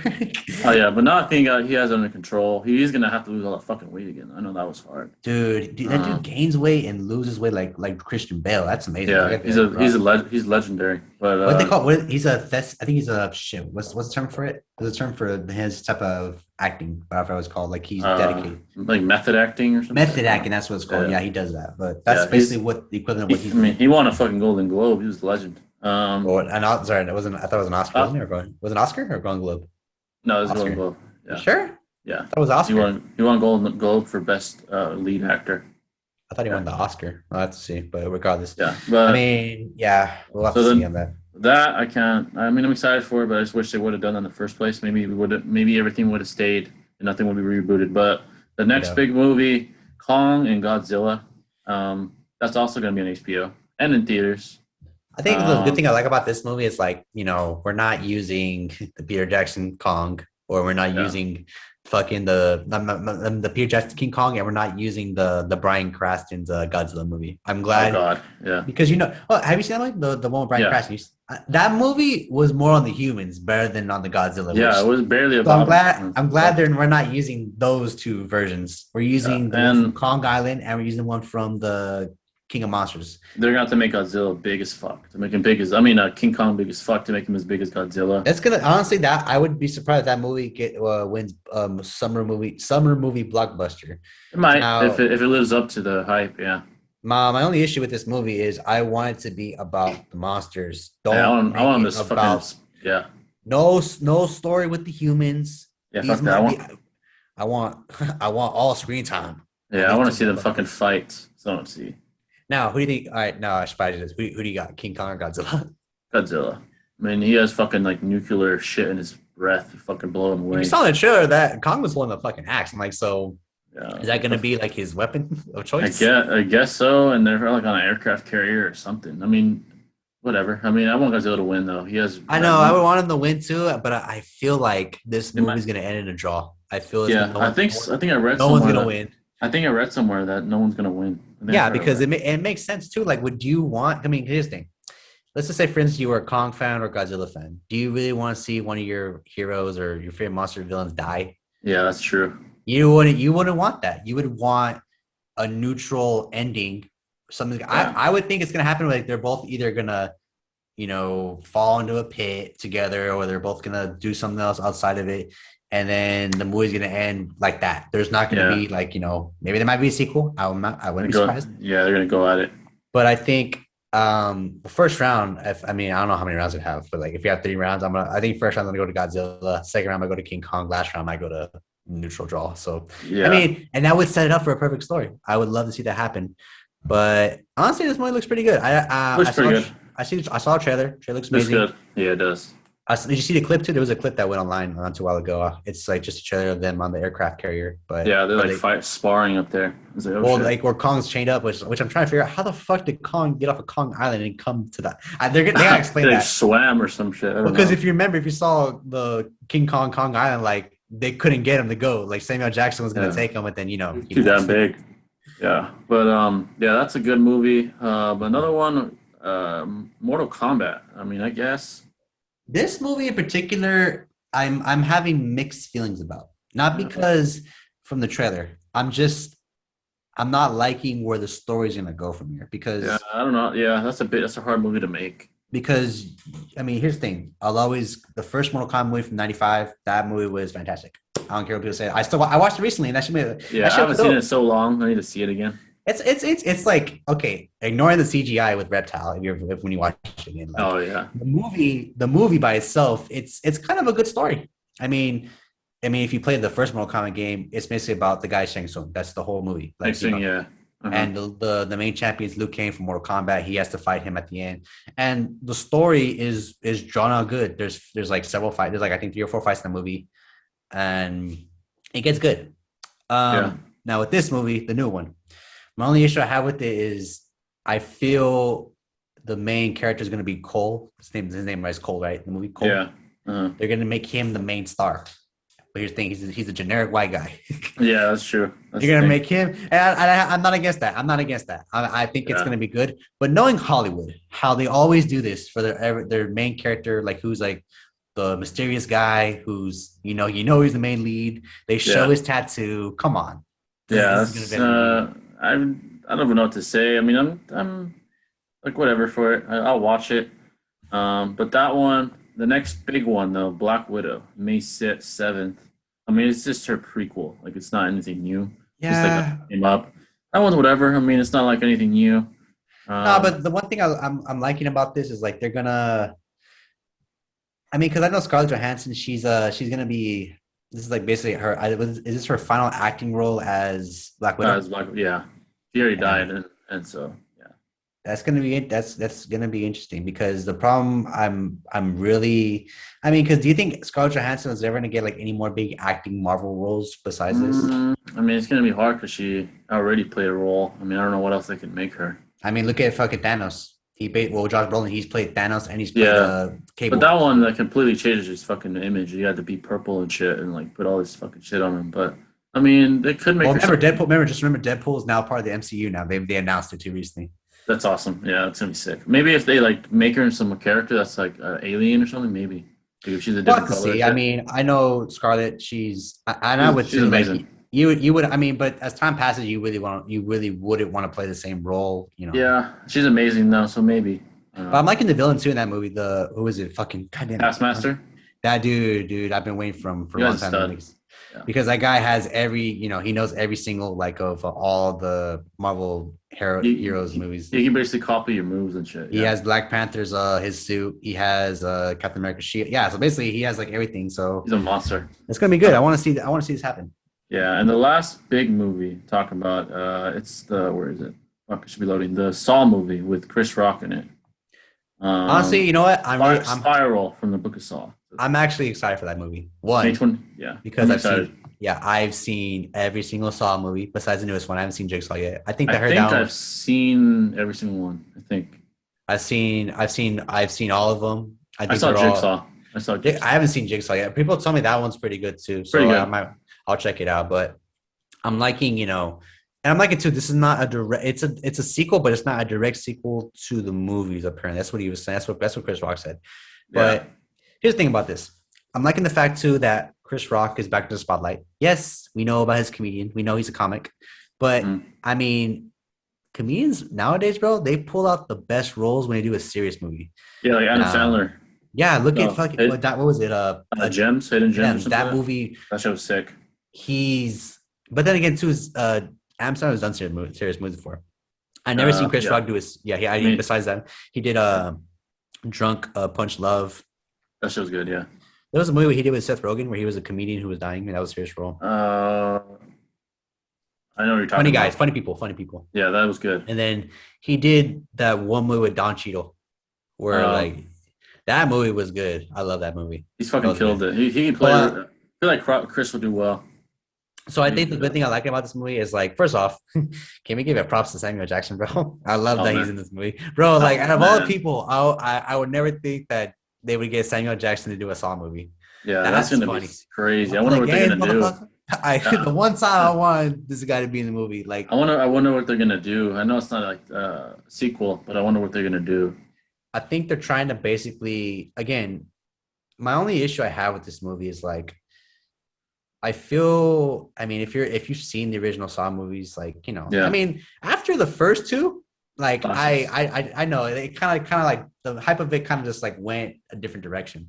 After Yeah, once I watched 1 and 2, I was like, oh okay, storyline's over. Then 3 came out. I had to watch 3. Then 4 came out. I watched 4, and then like, bro, there's it's a so many shitload of sequels. them. I know, but Yeah, like once you finish the first Saw and there's more sequels, you gotta finish the rest. Come on, you can't be like yeah. that. The traps I remember are so crazy. Like the They're traps they had. crazy, bro. I gotta give those directors. I mean, the production prop people props, bro. They fucking did an amazing job. So Like, some of them were super gross. It's like, I ugh. think the one was the most fucked up one I saw was the fucking the in Saw 5 where they the walls closed in. Oh That man. shit was like, god damn, I never thought So they would squeeze the motherfucker, and yeah, that was so it. bad.